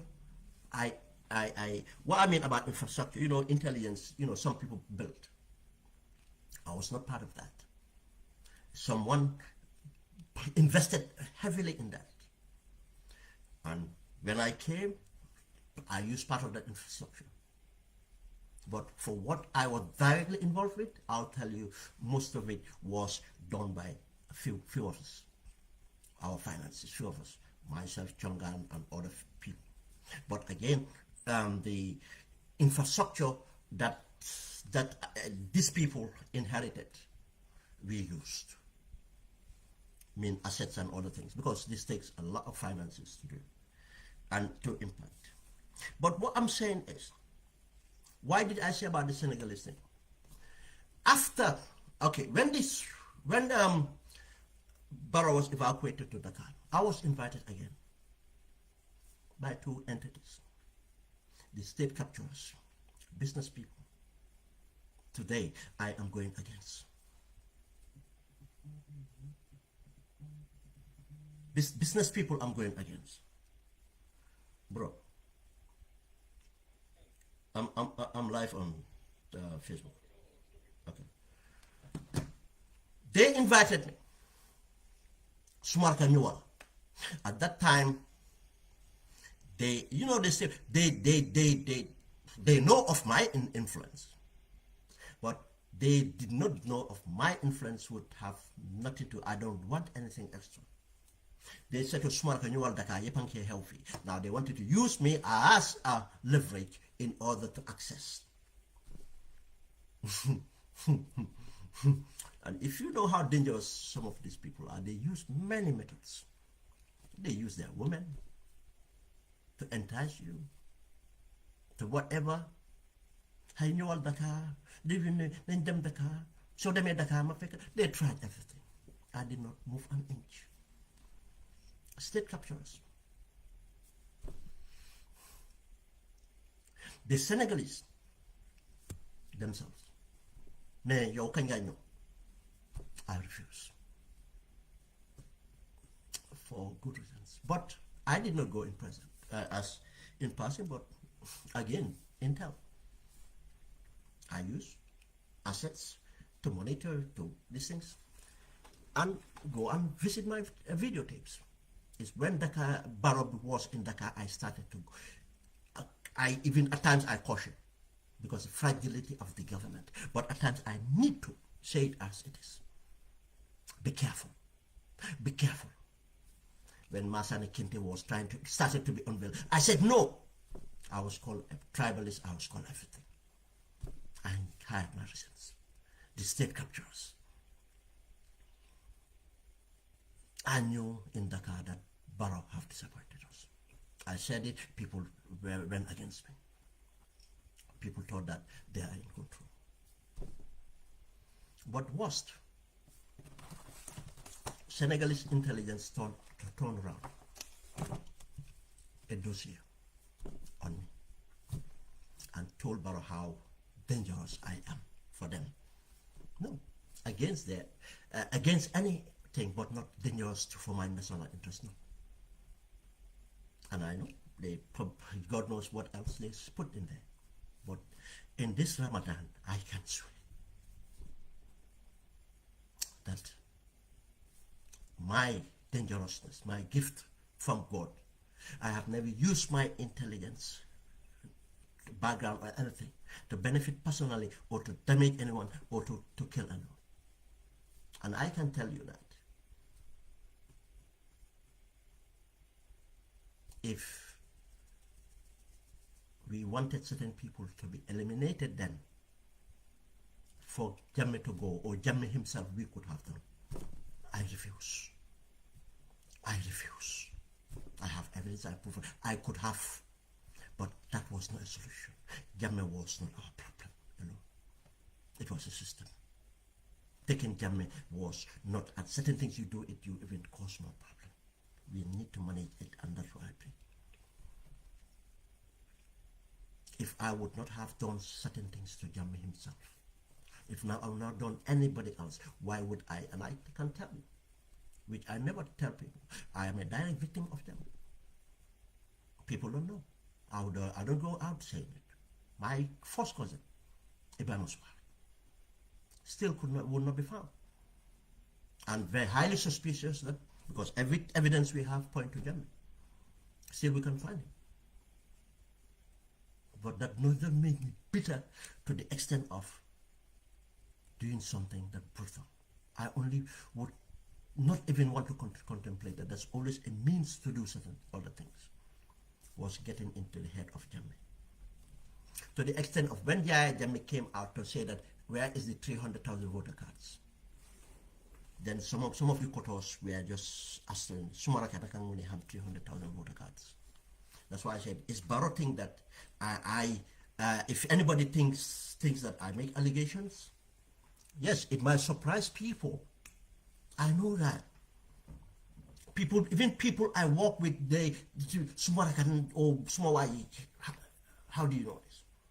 Because it's things that they think that the only people present would know. And they don't think of any other way. Me who was not present will know. That's why what intelligence is about. Some people think it's about intelligence.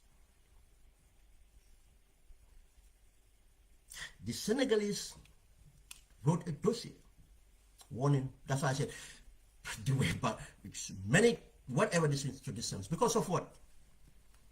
The Senegalese believe that and know that if Barrow had my distance, I would have prevented a lot of things they doing, because they know that I understand how intelligence work. I understand what they do, how they do it. I'll give you an example. Because I never tell them how I do things. I do things and they distinct, because these things have to get. But whenever they do things, I'll tell them that this is what you did. I beat them to it. They had moles in with Jam. They had some mole within Jammeh, and Alaji Sise. This Alaji Sise was one of them. They have an infrastructure of intelligence around Jammeh, and the guy got an information. This Senegalese intelligence got an information, and he came to me with the information. And I said to him, this person gave you the information. He said, man, no problem. He was shocked that I did not. I said, this person gave you the intel. When Sol Badji was dealing with Senegalese intelligence, Umpamendi was dealing with Senegalese intelligence. Most of Jammeh guys, I turned out, and politicians. Whatever I told him, I said, you think Sol Badji will ever betray Jammeh and come and I said, anything Sol Badji tells you, Jammeh is listening. And they find out, the things. And I even the mole, they themselves. I said, you think Jammeh don't have, you know that. That's why, again, I've never volunteered. And that's why, again, I've involved with them to the extent I've never had any of my assets compromised in the Gambia or anywhere else. Because Senegal don't even know who I deal with, really, apart from the people who are safe, jurisdictions, and they know each other. But none of my assets until those people needed protection within Senegal. The case of Usman Sonko, the former interior minister, what happened to get him out of the system. In order, you see, there's so many things. They went to Barrow and make all these things. But I'll tell you one thing. If Barrow was meant for good, Barrow would have known that's a lie. But what they did is to put fear in Barrow of how dangerous I am. I am not dangerous. I'm not dangerous because I won't do anything selfish, especially for nation. I'm too decent for that. But I know of two people. And how do I know about this? I'll tell you. Some of these things come from Barrow's own mouth. A friend of mine said to me that, because my friend of mine is a friend to someone at the beginning. You see, Barrow is the most lucky person to be a president. When he came into these things, there were so many opportunities obviously around. But there were so many dignified Gambians with experience who did not want a job from him, but just wanted to advise him. And I tell you that the Gambian will be shocked. I'm not going to name the persons because, don't want to bring him to controversy. But Barrow was even advised and appointed as his executive advisor, one of the most prominent, experienced Gambians in governance. From UND, who have retired from the UNDP. And I tell you, if that person was with Barrow, Barrow would have done everything right. Guess what? To the extent of that person would notify and everything that person agreeing, that letter be prepared, the mafia asked Barrow to tear that up. They tear that up. But again, this person went to speak to Barrow. And he brought out, I swear to the Quran here, Ramadan, I've never during that time to now. Only time I remember probably speaking to that person, which he will not remember. We used to meet up. We used to meet at a joint in Bakau, called Kumbas, a place we used to meet up. Probably we might have. I cannot remember that. Not we might took open conversations and stuff like that. We might have interacted. This person that spoke to Barrow, and apparently he raised certain things. He said to Barrow, not about appointment, he said to Barrow, if you have to listen to any person about intelligence, would be this chap, Suleiman Benswa. And Barrow said to this person, you see, this is very dangerous. That's why people that talk to Barrow said to this person and reveal a name a description of another person for me to know who the person is. And Barrow said to him, yeah, wow, they're gonna hamna mira. Munako, I'm not Kenan. This is another very senior Gambian. Munako kutam lola mawasimo. But people think Barrow is stupid. No, Barrow is cunning. It's like he thinks like a criminal. He might act as a buffoon. He does act as a buffoon. But there's something corny about him. He did not volunteer to these people that, oh, but I have a dossier on him. I'll tell you how I know about the dossier. But he said to this, oh yes, he approved of that advice because he said another person, and he called out this person professional. I say, just to say, hey, I'm not kumakuwatam kukulila wansa. Fine. Then after, obviously, from this thing came out. Another one of his people around him, these so-called big people around him, said to me, Mande Barrow wax na ma ne dafa am dossier on you. For my advice, that will be little enough to ragal mom. But again, this is just to show what my background is, my experiences. I mean, as I said, this is not going to talk about the legal, but it's just going to give you the political surrounding. Because again, people who are genuinely in fear, don't fear. When I was involved in this, as I said, this is a natural thing to me from a child getting into activism to where I am. I've taken more risk than anything else. My life could have been there. And that was a sacrifice I also need to take. Thank God it did not happen. As I said, when I was dealing with certain people going back in and out, back Dakar, Gambia, again, I have people that knew that my last trip to Gambia even was really controversial. And people said, don't go. And when I was in Gambia, people, at certain circumstances, in fact, I can say people were fooling. But that did not stop us. Then illegal threat should not. And again, to say that, I am confident of what I do, what I say, and I have a track record of that. That's not one thing I've ever raised that did not come to be vindicated, as I said about Bartambito. And that who these things are vindicated.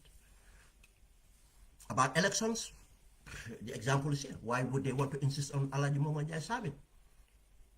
That's another example of this. But for the people who just see their interest of living in a big house and all, we could have done that. But that's not my motivation. We don't fight involved because what we get from it. And we pray to God that we are not associated. And we never pray to God never be associated with anything that is of that word. My experience give me the means to get this information and so on. And many things we have averted. As I said, working in the First Republic, I've averted a lot through my intelligence. And my predictions came out. When Jammeh came, I advised all the senior officers that this is the outcome, this is where we are going to go with this. And when I saw the danger, I left. I never ran away. When the time, when I equipped myself ready, prepare for it, because these things you have to be, I came out. And from day one, I came out and I said, December day, Jammeh will go. I sacrificed, and other people sacrificed, people died, and young people did so much for this Barrow to be there. Why would we have hate for Barrow? Job seekers? Stupid. For what? Why would I have hate for this Gambian business people? People who I'm not related to. Why would I have hate for anybody, for that matter? Who is that important for me to hate? But we have so-called influencers within us that just go for their interests, would want to. I'm not addressing them. I'm addressing the people that are gullible or not understanding, that follows them and just comment on on their status or do that because they don't know. That's the worst thing that can happen. One thing is to commit a crime, the other is to influence other people to commission that crime too. Thank God. Now, what I want Gambians to think about, to address this political side of things. What is new here? What is new? Let me play what Sankare have said. I will give a better understanding, so some people did not understand this. Again, I'll tell you this. None of the Gambian media, I take this challenge, Maligan, I have respect for. But every person have biases. Ben Suwareh have biases. I have biases. Depend what those biases are. But again, because of knowing that it's human to have biases, I have built in mechanism to insulate me from not taking those biases or to control my biases. I tell you that because it makes you a better person. But many entities in the Gambia do it for commercial reasons. You know, let Gambians understand this. When Ibrahim Sankara went to Coffee Time with Peter Gomez, Coffee Time Peter Gomez, go and find out. If Peter Gomez will tell you that he's not getting paid for public relations or similar things. If you believe it's not true, then you are very gullible.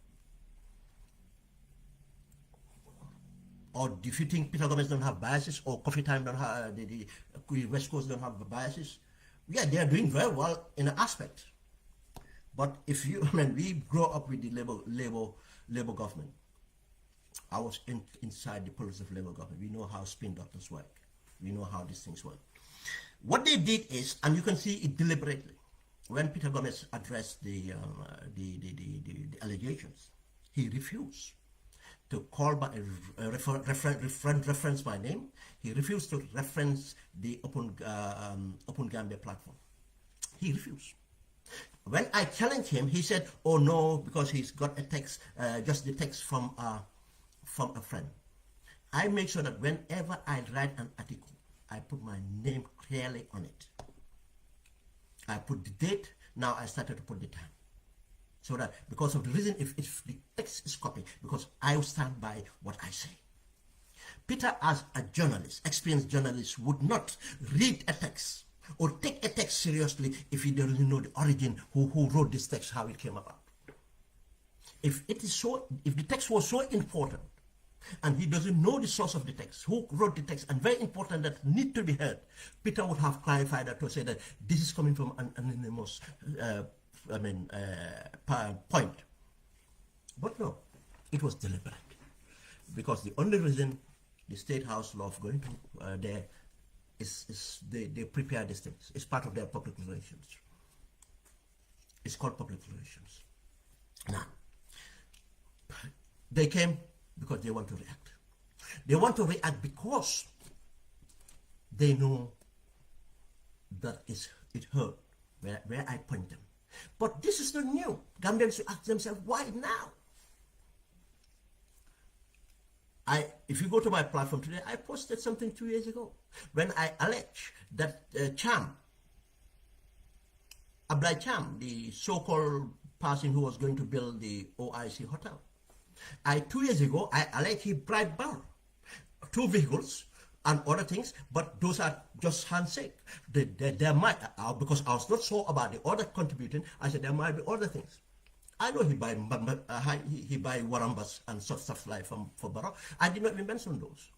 But the 2 vehicles I mentioned, which I was sure that it happened. But I know that only 2 vehicles will not make Barrow to break the law and to force it onto Gambian people, something adverse to Gambian interests for Mr. Cham. He doesn't love Mr. Cham more than he loves Gambians. No, he just loves himself more than he loves Mr. Cham and Gambians. And I said 2 years ago that hotel will never be built, and today it's not built. But as I said, let me play what Sankara has to say. This is what made them angry. And Sankara to come onto Coffee Time. Sankara know of me. Sankara doesn't know me. Sankara know of me. I know Sankara. I know Sankara. when he was in Gambia. I know Sankara in the struggle. I know Sankara when he was in Birmingham here. I know Sankara who was double crossing the struggle, feeding information to Amadou Samba to get fed. I know Sankara using Amadou Samba to try Jammeh to pay for his doctorate, this thing in Birmingham here. I know Sankara who betrayed the cause of the 30th December attack. I mean, with Nene McDowell, the same Nene McDowell Sankara have lobbied for now is the chairman of the GRTS. What Ben Suwareh knows is more than that can be said on record. But let's listen to what Sankara said. We have a lot to get through. You haven't been on this program for a very, very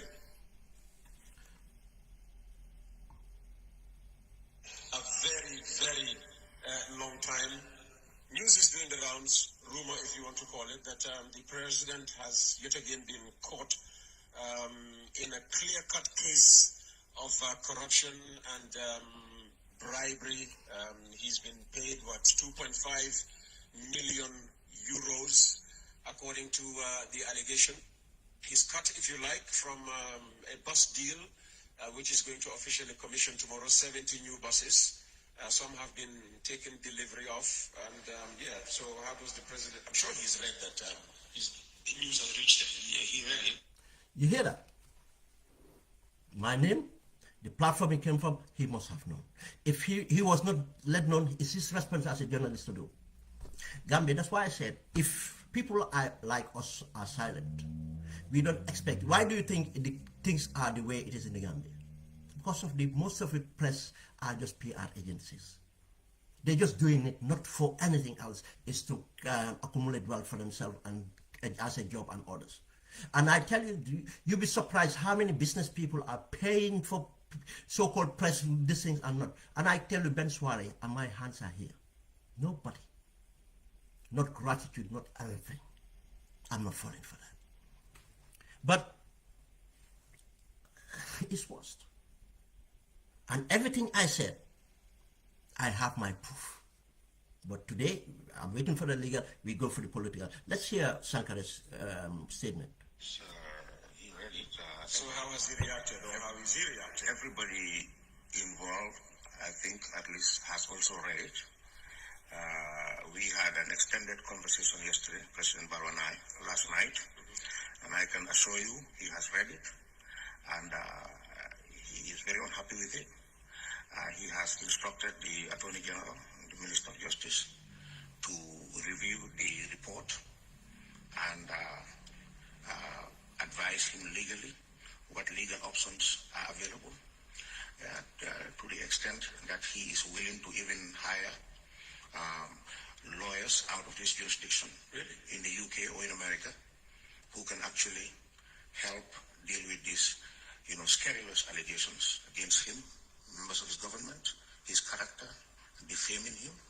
I think over the past years, Now, it's interesting. You see, the amateurists, they don't even know. They want to be spin doctors. They want to be communication directors. My training in communications,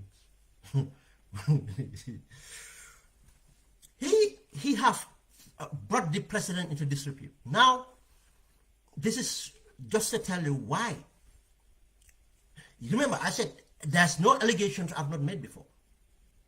Why would a president sit down in a meeting to discuss this allegation? That's the reason. We leave it there. But to the extent of getting involved, and he said all the people involved, he said, come on, I know. I know. Everything that's been discussed around that time.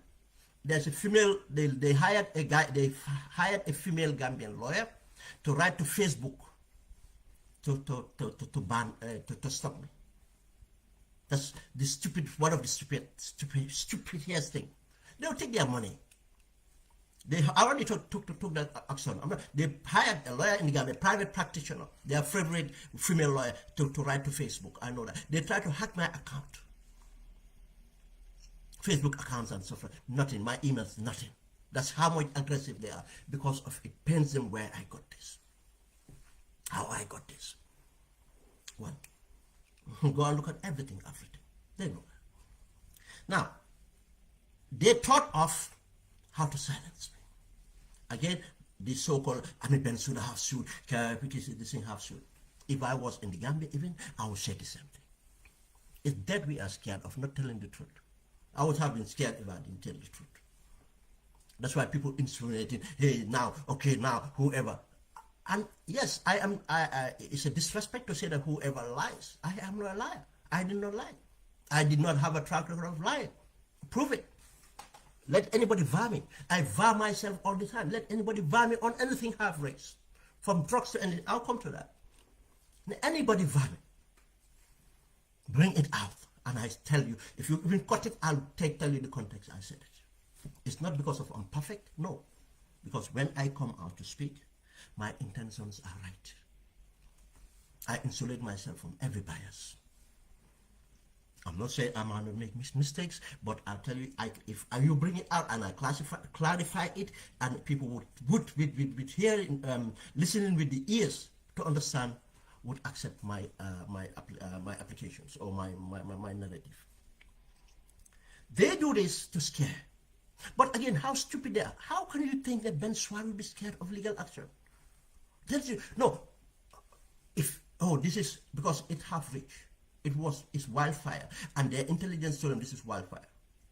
Now, it's not about Ben Suwareh getting scared.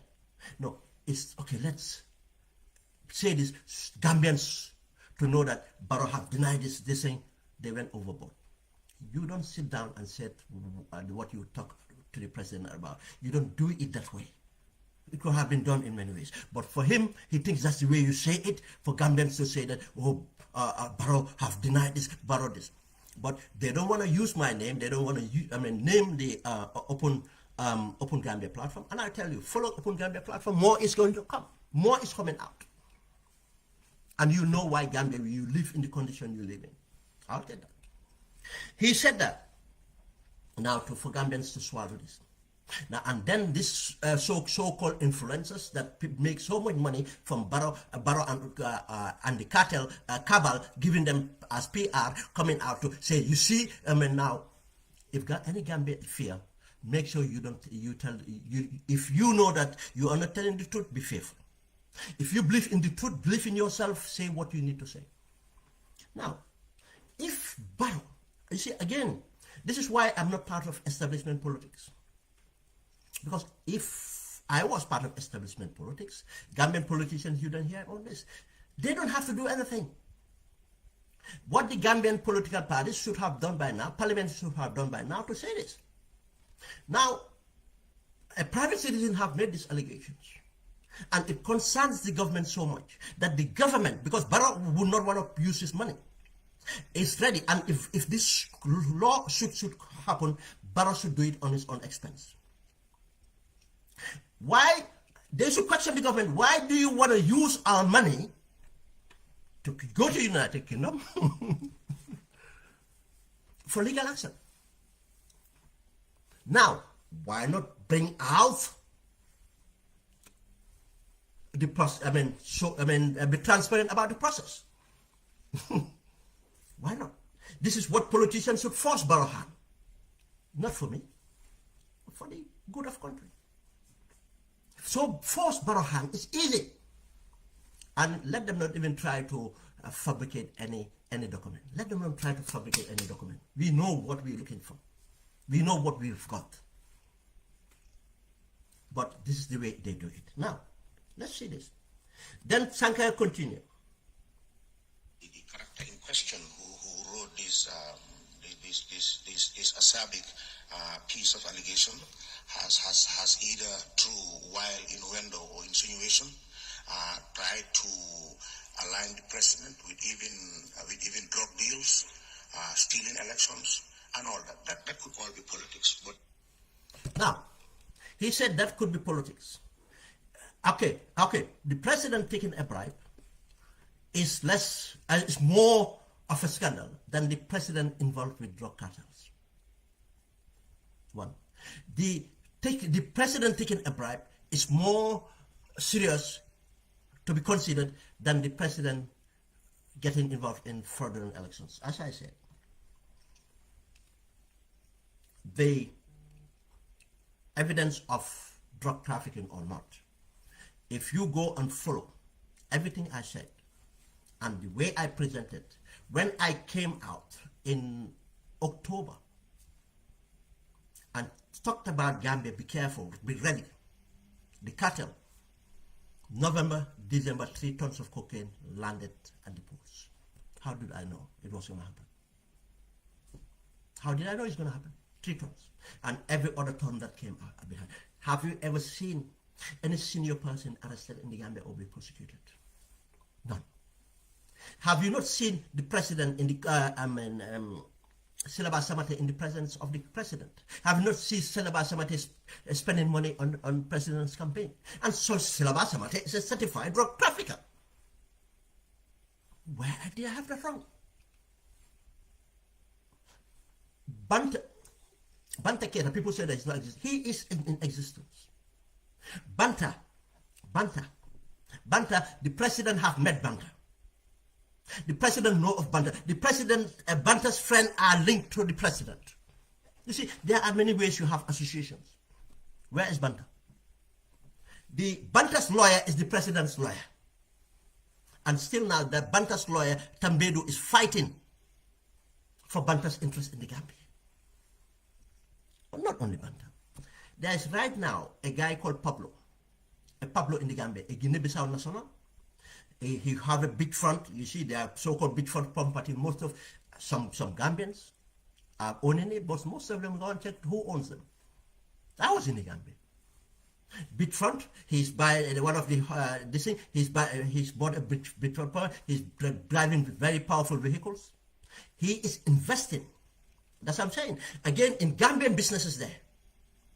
That Pablo is connected to people who have links with the drug trade in the Gambia, because he is the one bringing the most of the drug from Bissau and his Colombian networks. And don't tell me, Pablo is known. He's been arrested before and released. He's known in the Gambia. He's known by drug law enforcement officers. He's known by, go and ask the IG if he doesn't know Pablo. And do you know why Pablo is driving around Gambia? Investing in nightclubs, investing in hotels, investing in restaurants, buying real estate. If you want to tell me, then the government is not compromised. That's one. Elections. I said it. Why do you think Elijah Mabanja is resistant to leave? Look, and we can go on. We can go on. And I said, the same way I proved that the IJM was doing it, and to the extent of getting the circulation out, I think the same way can be proved that he's doing it. But again, how much can Suleiman Suwareh do? I've presented my evidence. Go and look at everything I said before the elections, what was happening, and when the election came, what happened. Again, let's finish this. Now to suggest in an election time that the President of the Republic of the Gambia, Barrow, has pocketed some 2.4 million euros. 2.5 million euros, which is over $150 million. When you have school kids here who couldn't pay their school fees, you have university students struggling to pay their bills, I think it's ridiculous. And if you make this kind of incendiary allegations, you're not only making allegations against President Barrow, but evidently what you're also trying to do is to actually draw a... If I am making these allegations, these allegations are more serious than the allegations of drug trafficking, allegations of election fraud. How stupid this man is. And stupid enough, a spin doctor, you use the lowest denomination figure. When this guy said 2.5 million euros, that's fine. Why do you convert to 150 million? You are dropped. That's your adversary to do, not you, the spin doctor. If Peter have said 150 million euros, you said, yeah, 2.5 million. 2.5 sounds smaller in the ears of people than 150 million. Again, this tells you that it's the immaturist. don't be surprised if they stab themselves to bring this legal action. But I mean, and I'll pray for that to happen. Let them bring it on. Wait, between the president and the people that actually trusted him and voted for him into office. You draw in a wedge between the president and our international development partners. You draw in a wedge between the president and our diplomatic members of the diplomatic corps and consular corps. And most significantly, here is Africa, and you know political violence is very, very common here. Most significantly, you draw in a wedge between the president and the security forces. That yes, you may not have uniforms, you may not have. Now again, he is saying that with political violence, okay, what the drug epidemic in the Gambia doesn't worry to him. That's not important. The drug cartels, the money laundering, the currency depreciating because of all this. Do you know how much of the what we call the A-grade North Korean dollars circulating in the Gambia? You think most of these so-called wealthy people in the Gambia are using US dollars? They are using the A-grade. And you think the financial intelligence don't know? No, the government is striving on it. That's another allegation if they want to take to the court. And let them tell us, why do they allow certain transactions to take in place? Nandu, the Indian Nandu, his son is arrested in Dubai for how long now? For what? Carrying tons and tons of dollars. And go and find out what the central bank was trying to do to try to get this person out. You think Nando's is just selling condiments in the Gambia, making profit and buying all the properties in Banjul? And then you have to go and understand financial crimes. And you think the drug traffickers are just bringing in drugs to sell in the Gambia? You don't know what exchange it is. You don't know the medium of exchange between drugs and fake currency. A-grade. They are so good. That's why they use them from North Korea. I mean, we have to think about this more. And this literally saying before elections. When I make my allegations was before elections. Presidential elections for that matter. No, it's because of the fact that, which I am proud of, is trying to educate Gambians or inform Gambians to understand. These bosses, which we're going to discuss another time, I'm not saying that Gambia should not have bosses or something like that, but have to be done in the right way, a sustainable way. Bosses don't make profit that easily without being subsidized. United Kingdom here, private operators all have subsidy from the local government because of the important role they play in the socio-economic development of the region. Go and find out. It's not easy to make this. Then the pensioners' money should not just be thrown into it. Especially thrown into it, buying buses at inflated price so that other people can. Their motivation is two things: cheap political capital. They don't think about the sustainability and the kickbacks they have. That's all their motivation is. This is what they don't want voters to know. And my role is to inform those voters. Who they're going to vote is, I didn't tell them to vote UDP. I didn't tell them to vote CA, PDOIS, anything else. Get the informed. Now it's up to political parties to harvest the enlightened voters with their policies and programs. That's what Ben Suwareh does. Let's move on. This or that, but the person, your commander-in-chief, is corrupt to the extent that he is receiving some 2.5 million euro bribes. So I'm telling you that President Barrow has instructed the Attorney General to look seriously into this case, and the Gambia government. Now, to think that the army are dumb, and I'll tell you, guys, one of the highest, academic educated right now is in that army. Academically educated right now is in that army. You think those people are dumb? They don't read the audit reports. They don't hear any other things. The audit reports, official. You think they are dumb? They don't see the change in you, the change in the Dusanos and other people following the president? You think they are dumb? They are not seeing the evidence of Sidinjai building three mansions at the same time? You think they are dumb? They don't know of that? Again, you want to blame Ben Suwareh for that? But again, this is what happened to the Jawara government, complacency. The Shehu Sabari and orders. What do you call it? Accountant General Abu Dentin and others building 3-story building, 2-story buildings, and other people doing all these things. You think the army did not know? Don't try to blame me. Blame your act. Guys, just to bring it back to where it is. Now, why would anyone believe Barrow and not believe me? That's my point. This is between me, politically, this is now between me and Barrow. Why would you believe Barrow, not believe Ben Suwareh? Can you bring me, can you bring out anything I've said that is lie? How many times did Barrow lie to you? How many times did Barrow lie to you? From, I am in Dakar. Oh, man dama doylu. Man businessman la dama doylu. Suma 3 years li. Not even start to blame someone else for that. I'm saying Suleiman Suwareh Barrow throughout our life. I have so many on records. Thousands of hours that I spoke on length about issues. Barrow or Ben Suwareh, who would you listen? Now, all the allegations I've made, Gum Petroleum, because that's what I do. I don't become obsessed, but to impact, I follow things. And from Gum Petroleum, what did I do? I started from around May. Barrow visited Gum Petroleum. I blew the whistle. I said, Barrow visiting Gum Petroleum, there's bound to be a problem right now. Because that's the state of how they operate. Go and look at the records. I said that before something happened. And I said to people that, watch this.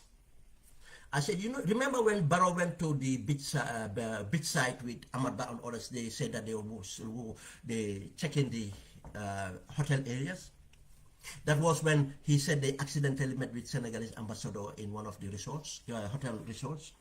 That was a lie. I told you Gambia was a lie. That was demarcation, because they made some demarcations for themselves and their friends. And then Ahmad Ba was going to show him the demarcations. So that was the only way Barrow could have gone and see them. Now to pretend that they're going on a sightseeing. When they visited Gum Petroleum, and Barrow made a statement that we'll Gambianize Gum Petroleum. Gambianize Gum Petroleum. How can you gonna Gambianize Gum Petroleum? Gum Petroleum is only owned by Gambians, technically, Gambia Ports Authority, Social Security, and others.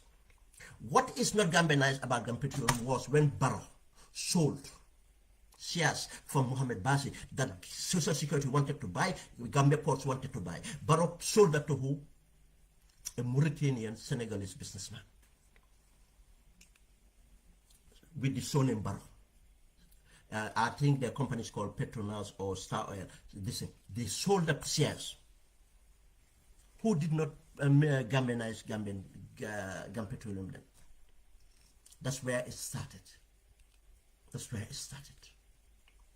Gum Petroleum today, for 2 days ago, I didn't even bother to report that. 2 days ago, there's not a drop of oil or petrol in their tank. 2 days ago. Not a drop. Gum Petroleum for months, they have not exported petrol from Gambia to Mali. You know how much damage is that to our economy? Now, they accused 2 people, and they could not find those 2 people guilty of any crime at their own course. Then who is responsible for the problem Gum Petroleum? Those people have left for almost over a year now. The problem persists. Then who is the problem? Who is the problem? Remember, Barrow came out here to say that he was invited by the royal family in Dubai or in UAE. I broke that news days before it was announced by government. How do I know? And I said to you guys that be careful. Barrow is going for many deals. But even there might be, I didn't even accuse, I said there might be something going on in the entourage that Barrow don't know. I said there's already an advanced party. Mohamed Dia was part of the advanced party, Idijobo was part of the advanced party, and this might to deal with oil and so on. There's another advanced party by somebody, I forgot the party name, they were trying to do a deal about oil exploration.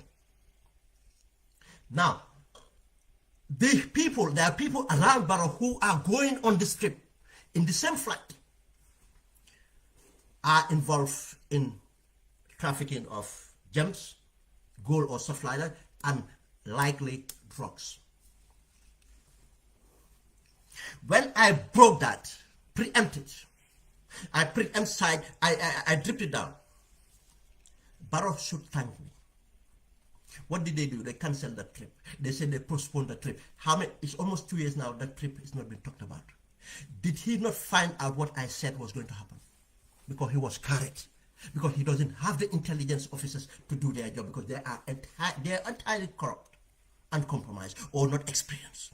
I sat here, United Kingdom, I get those information and I was proven. They canceled the trip and the trip did not happen again. You think if the royal family have invited him as they portrayed and everything was about, what made them cancel? What they made them postpone? When they going to have it? Now, if I accuse the president, Gum Petroleum, where's Gum Petroleum today? In the brink of bankrupt. And I tell you, already there are negotiations they try to do. They try to see how to deal with this international organization. That's why they don't like me. Because I say things with substance. And you see, those people don't get it now. That's why I spend more time now developing articles than coming on video. Because the articles are reaching places that the video doesn't reach.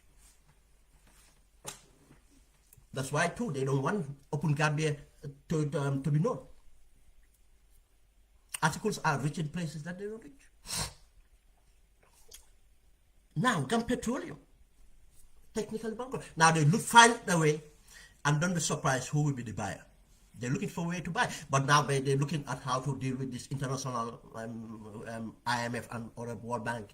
They're looking into it, but they're trying a way to sell it to Gambia. I'm not going to bring the Gambian's name, but we'll find out what they're trying to do. You see, they bankrupt things, they buy it. They bankrupt Julbro. Go and find out people who bought the property that Julbro is, Mohammed Jan. They don't like it. And look, every other thing have alleged here. Let them bring it something that's not fact. How can you trust Barrow then?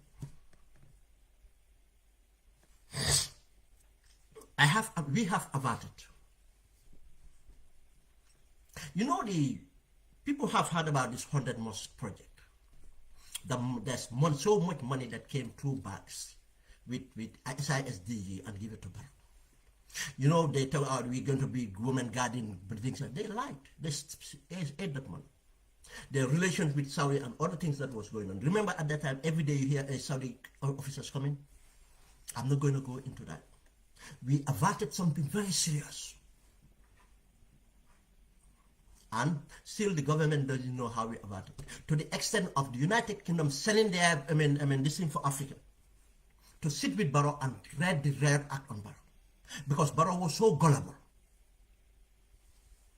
If we did not, based on my understanding of intelligence, not dip into that and get the intelligence required and strategize in making sure it gets to where it was, today Gambia could have been destabilized. Because they don't know what's going on. Now, things that I said, the OIC project, from day one, I followed it. The projects, where are they? Apart from the conference center. And I said, I talked about kickbacks. The hotel, nothing, not a brick. In December I was there, not one brick have been put up. And do you know what we averted there?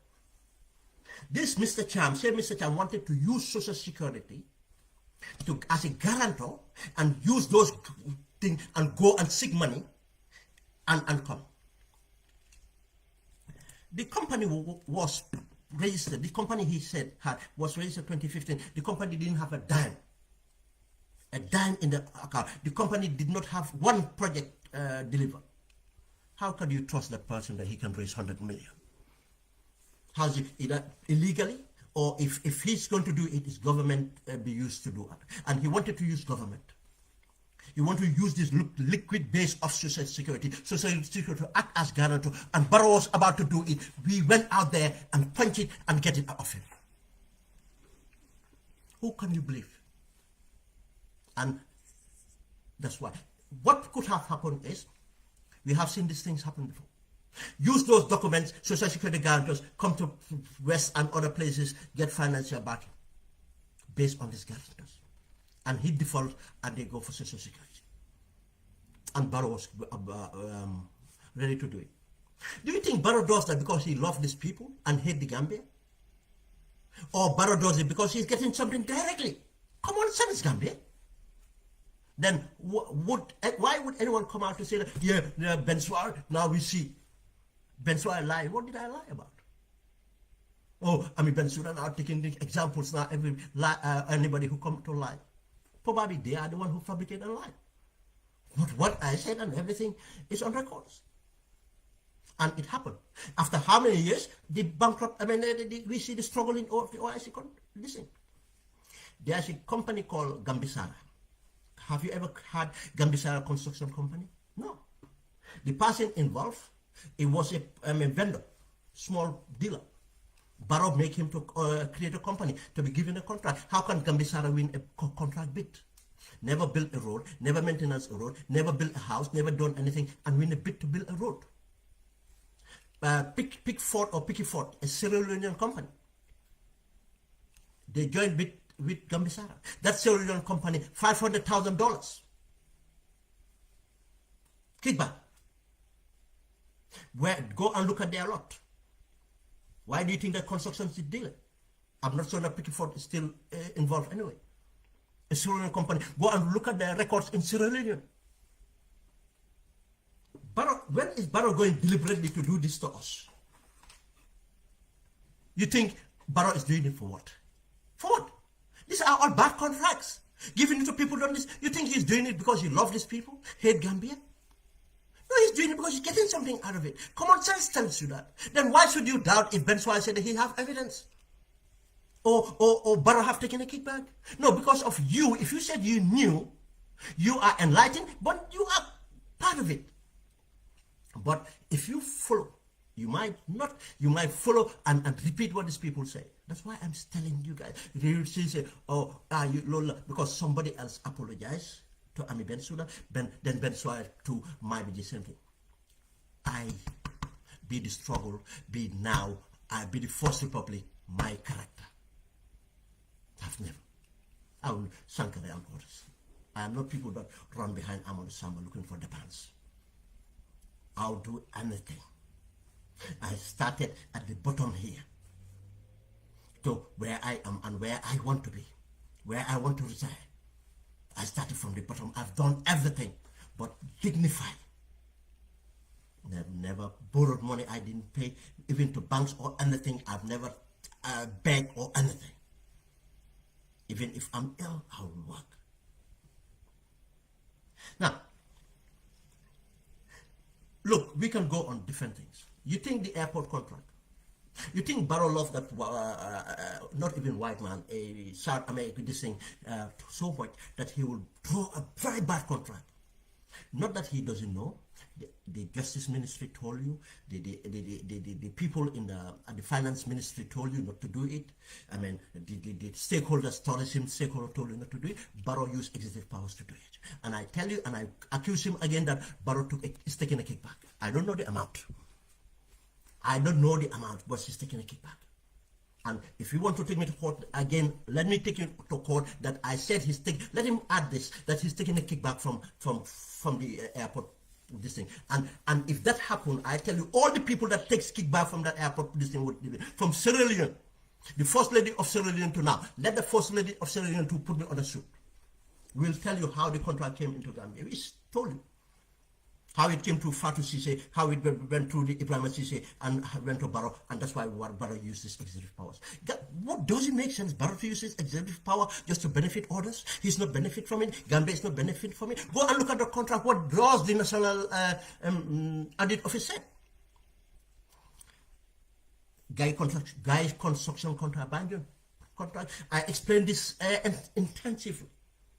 extensively in an article. It is true, because of Banyan contract, Barrow had those two properties in Senegal. He did not return them. The guy that gave him the properties was a Senegalese champ. This is another champ. This guy worked with Amadou Samba before. They built. He was a subcontractor for Amadou Samba, and they built the airport and other things. Now he's doing real estate in Senegal. He is doing brilliantly, and he's half Gambian as well. His mother from Gambia, from Afghan. And when Barrow went to Senegal during the impasse, Amadou Samba took this guy to Barrow, and this guy said to Barrow that he have this thing that he can come and pre-finance to redevelopment of Banjul, and explain his background for Banjul and so on. And Barrow said, oh, yeah. And he invited Barrow to say, let me show you some of the things I do. At least that person have a track record. I'll just forget the name. I got the name somewhere. It's not a usual name. Marcham, thank you very much. Marcham.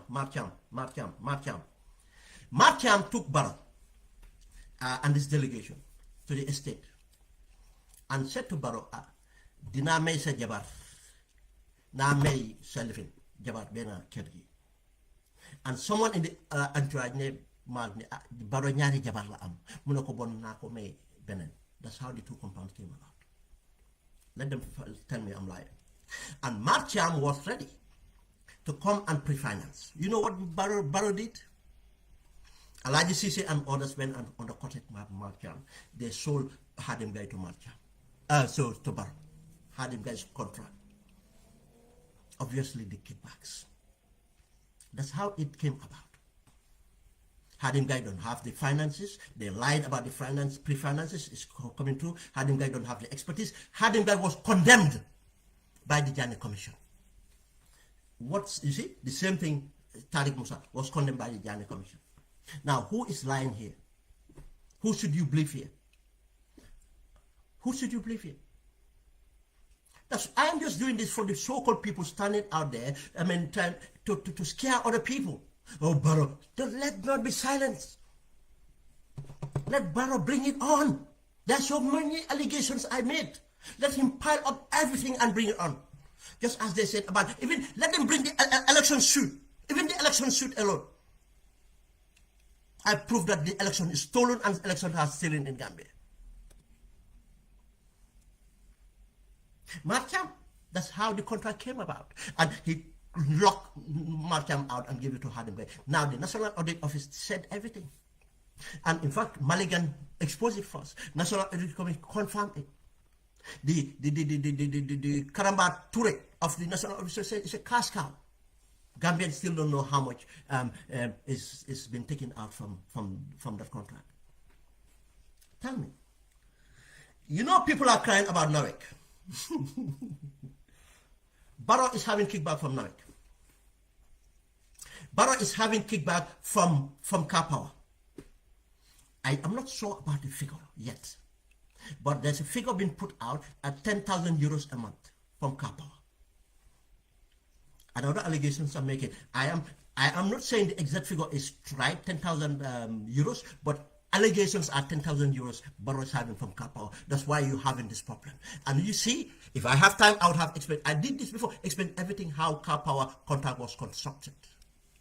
Remember Alaji Conte? Alaji Conte, who left Barrow and joined the UDP. And when Barrow strangled him, he ran back to UDP, lost the election, he ran back to Barrow. It started from Alaji Conte. When Alaji Conte went to UDP, he brought Lamin Sima. Lamin Sima was indicted at Social Security, reporting to the police for selling people's land. But you see that they victimized 3 people or 4 people, taking them to court, but Lamin Sima was not part of it because of Barrow is sealing him. Again, that's an allegation I make. Let Barrow take me to court. That Lamin Sima, there was something Mambure, who was at Car Power. Go and find out why Mr. Mambure left Car Power. Some Gambians are decent. They don't want to be part of certain things. Go and find out why Mr. Mambure left Car Power. That's why when they came with Car Power, PR, Car Power, Ndogo, Car Power nonsense. Go and find out. Car Power was meant to be temporary. Go look. They're trying to get Car Power to secure a 15 years lease. You think why they are getting all this? Because of the kickback they pay. Lamin Sima brought in something Jai. I forgot the name of something Jai in place of Mr. Mamburi. Now that's how they constructed. That's how the money is been given. And you think you questioning why your dollars is depreciated. Now, if they pay Car Power how many millions? I forget the number. Every 2 months or month or 3 months, how many millions? They pay the same thing to Senelec. I can tell you how the contract in Senelec came about. No wonder he said that he's going to call Macky Sall to negotiate. Because I am not saying that there's any kickback in Senelec. Senelec, the problem with Senelec is the executive power that Macky Sall used because of the security guarantees to force Barrow to accept the Senelec deal. There's so many things wrong with the Senelec deal. That's another day to talk. And again, I accuse Barrow. I made that allegation against Barrow. Let him put it onto a charge sheet. Now,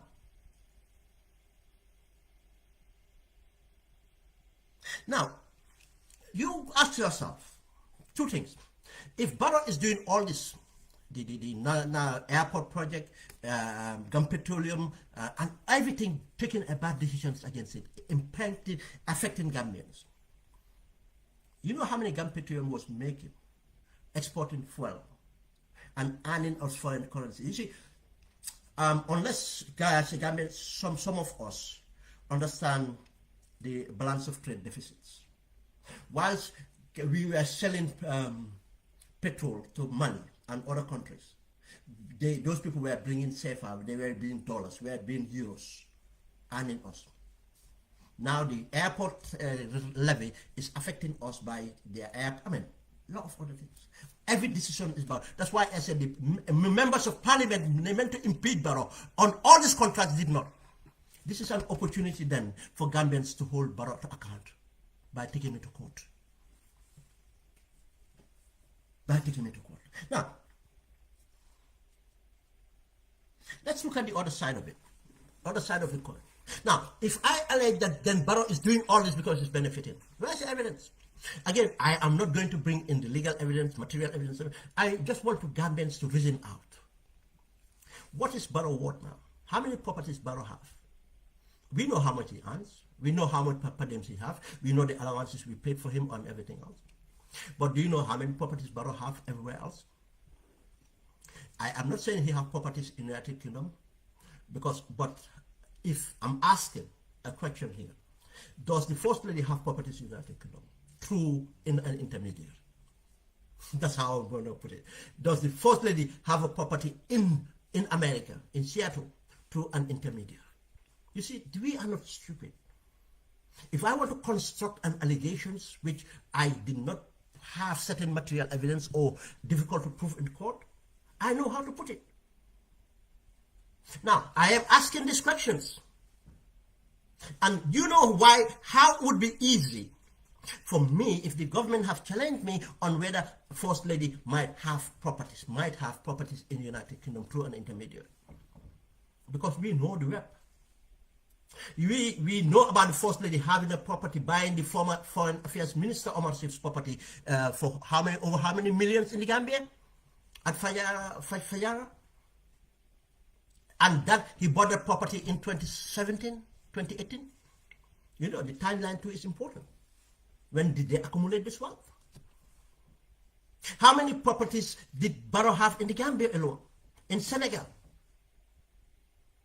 And his people? Did Barrow's two nephews become a millionaire? Amadou Sane and Jaga Sane. How did they become millionaires? Now, the Barrow's sister, married to an immigration officer, was a vendor. Now, didn't she have the millionaire status as well since Barrow came to power? Bully, Barrow's brother, was Barrow ward before coming to power? You see, we can look at all that. And why would you not give Ben Suwareh benefit of the doubt? I have not have track record of lying. Why would you disrespect me to say that I am lying? Yeah, now I'm in Venezuela taking people to court. Now anybody who lied. You are insinuating that I am lying. No, it's not that. You are dishonest. Because if you are not dishonest, you know for a fact that what I say is a fact. But don't carry other people. It's a big thing. Carry other people with it. You knowing that what I said is true. That's why we should be very careful. Other people have their own, because I have seen comments where other people are fighting their own people have alleged on them. Now, I know when they listen, but be brave enough, go and name the person who you think is alleging against you. But don't wait for this situation to happen, then start to insinuate. This is to address the people who follow, not them, those people. Now, if all these properties and transaction accounts and everything are full, where do you think the money comes from? It's either government money, and I tell you, it's not likely government money because it's difficult to take government money. You don't go and take it like this. You take it in many ways, and kickbacks is one of the most famous ways. Kickbacks, giving contracts. Now, another evidence. Yesterday, I did not say. How much did someone who should know, Mohammed Ahmad Jite said that West Coast was given to one person. Is it Lamin City? Is it 15 million, 16 million dollars for West Coast elections? West Coast election, if Lamin City is given 16 million for West Coast elections, how much was given to the person in KMC? Under Nyang and others? How much was given for Basse? How much was given for North Bank? How much was given for Banjul and other places? And how much million that is? That NPP doesn't have a dime. If a businessman gives the money, why do you think a businessman will give that money?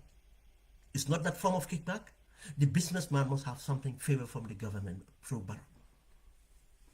How many millions in every election cycle? That's been the presidency. If he gives 16 million presidency to one person in West Coast, how did he give for the parliamentary and now? Does not that make sense? Does that make sense? How you believe in Ben Suwareh or you believe in Barrow? Or where are the facts? These are the facts. Some of it would come to a court. But I am treating this as just the political discourse. What's coming to court, I am not showing my hands, as I said. But I tell you, if Barrow takes Suleiman Suwareh to court in the United Kingdom, prepare Gambia, know that you're going to regain your this thing, unless the Barrow Jalangs have hold you guys not to rise up and get him out. Because enough evidence will be presented in a court of law. Hence your MPs cannot do it. Again, remember, when Barrow came out with how many vehicles for NPP? How many vehicles? How many vehicles? How many millions is that? Where did Barrow get the money? We all see the bill of loading is in Barrow's name. Even if it was in NPP name, where did NPP get the money? A party just been formed. Now, Gambia, what is this all about? What's this all about? We have seen the improvement, transformation. Those people who were in New York, in other places, London and other places, who did not have a better life in the diaspora, which is very surprising, where all opportunities are here. We see them in Gambia now, they're looking better, their skin looks better, their appearance looks better. Now they don't look malnourished, they look even younger, their attire is looking better. Now other people are turning into multimillionaires, being politicians. Sitting guys building 3 mansions at a time and other things we don't know, and others and others. They're sending their children to private schools and every other thing. The evidence is out there. Now, Gambia, and I'll tell you, I've not even mentioned, I didn't have even time to go for the oil exploration scandals. That's why I say I'm an individual. I have a family, I have a work, I am preparing for my retirement and other things. It takes time. But if I am challenged in a court of law, we can go and I tell you, people will come from the wood. You'll be surprised how information comes. Again, don't let people not worried. I know there's so much Facebook journal, legal listings or whatever it is, but I said I am informed and I am prepared for this. This is my way of life now. I'm resolved. I am not someone who's running for worldly things and other things. I am a natural activist from childhood to where I am, and I am going to be an old power activist in the mosque and everything else. That's with my life. Take it that way. I am not a politician. But again, if it comes to legal, let me just rest assure you, not today. Especially United Kingdom. You know, United Kingdom is even chosen by many people to bring their lawsuits, libel cases, because how practical the courts are. But it have produced lots of surprises. Tiny Roland and Al-Fayed. People who knows the case, Tiny Roland and Al-Fayed. Mohammed Al-Fayed of Harrods. And the Hamiltons lost everything because of taking the legal actions, defamation and everything against Al-Fayed. This minister the tall minister, was conservative minister, lost his position and lost everything, and was tried for perjury and taken to prisons. He's got a post name, post conservative. His care, God, forgot. He's out of the limelight now. I forgot his name. You know, that's the outcome. The McDonald's chain took us. I don't think it's Greenpeace. I forgot the but they took a case, defamation and all those things on brands of McDonald's against an environmental movement. They got hammered. McDonald's, not only their shares, hammered. They lost their case because there's a way the case is going through. It's not in the Gambia. It's not like I'm surprised seeing how Gambian different lawyers are defending how to call it, libel cases. Completely flabbergasted. They don't. In America,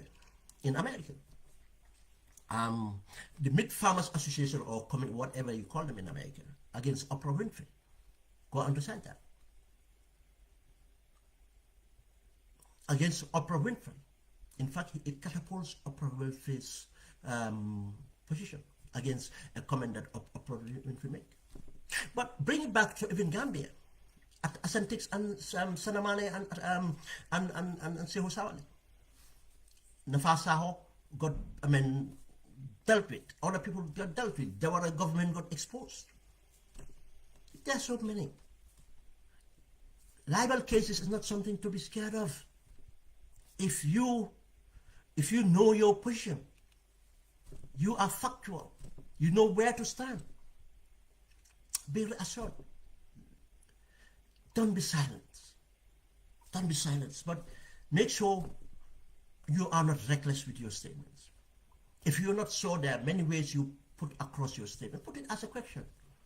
Put it as a question. Write it and put a question mark. Finish. I'm not stupid. Okay, guys, it's taking longer. 3 hours. I've not done a program like this for a long time, but as I said, it was important to construct it this way, to give understanding to many people who have recently followed me. Don't know who I am, my basis of doing things, and how I come out. People will thinking, no, Munuko Ham Nakala. But how many things do I know? How many things do I know? Thank you very much, guys. I've been very busy, and developing articles is not easy. I'll tell you, it's not easy. I am not an academic. It takes me time to express myself the way competently as I want. It's easier for me to say it, but then to put it pen and paper, I need to go through a lot of thinking and structuring and everything to get it to flow. You know, all those things that matters, and time again to do things and so on. But there's so many coming. Whilst I am developing an article, there are other things coming in that I'm evaluating and dealing. But I am hopeful that we'll build a team. I'm in the process. I'm trying to be inclusive, building a team. But again, I respect my sources. That's why, again, this intimidation to my sources. I respect my sources. I raised my hands. Jump time. To now, I've never disclosed a source. My source have never been into trouble. The most serious one was the APR, going after the APRC Bureau. To the end of it. People don't even know I was associated with it because that's why I choose to be. Anything else. Two is the integrity as well. We have a lot of people that would want to volunteer to do things, but I cannot trust them. They are in for something. I am looking for people who are in for government. I'm not partisan. As people, some adversaries would want to believe or not. No, the thing is, let me put this, I mean, understand. I am an anti-establishment, and I am very fondly been seen with the opposition because I am anti-establishment. If anyone comes out from government to this thing will be, at times I advocate things that sounds to be supporting APRC when I talk about criminal justice. But that's what it is. Thank you guys. Been a long one to show the seriousness that we can do programs in record and no problems. Or the jolas. Thank you very much, guys. Thank you.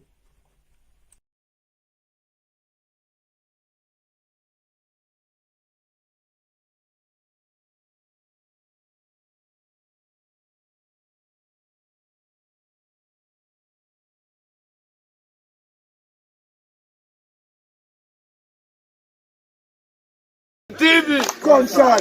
TV Uncle Seni. TV Uncle Seni. TV Uncle Seni. Concern Nehulena. TV concern. TV concern. TV concern. TV concern. TV Uncle Seni. TV Uncle Seni. TV Uncle Seni. Concern Nehulena. TV concern. TV concern. TV concern. TV concern. TV Uncle Seni. TV Uncle Seni. TV Uncle Seni. Concern Nehulena.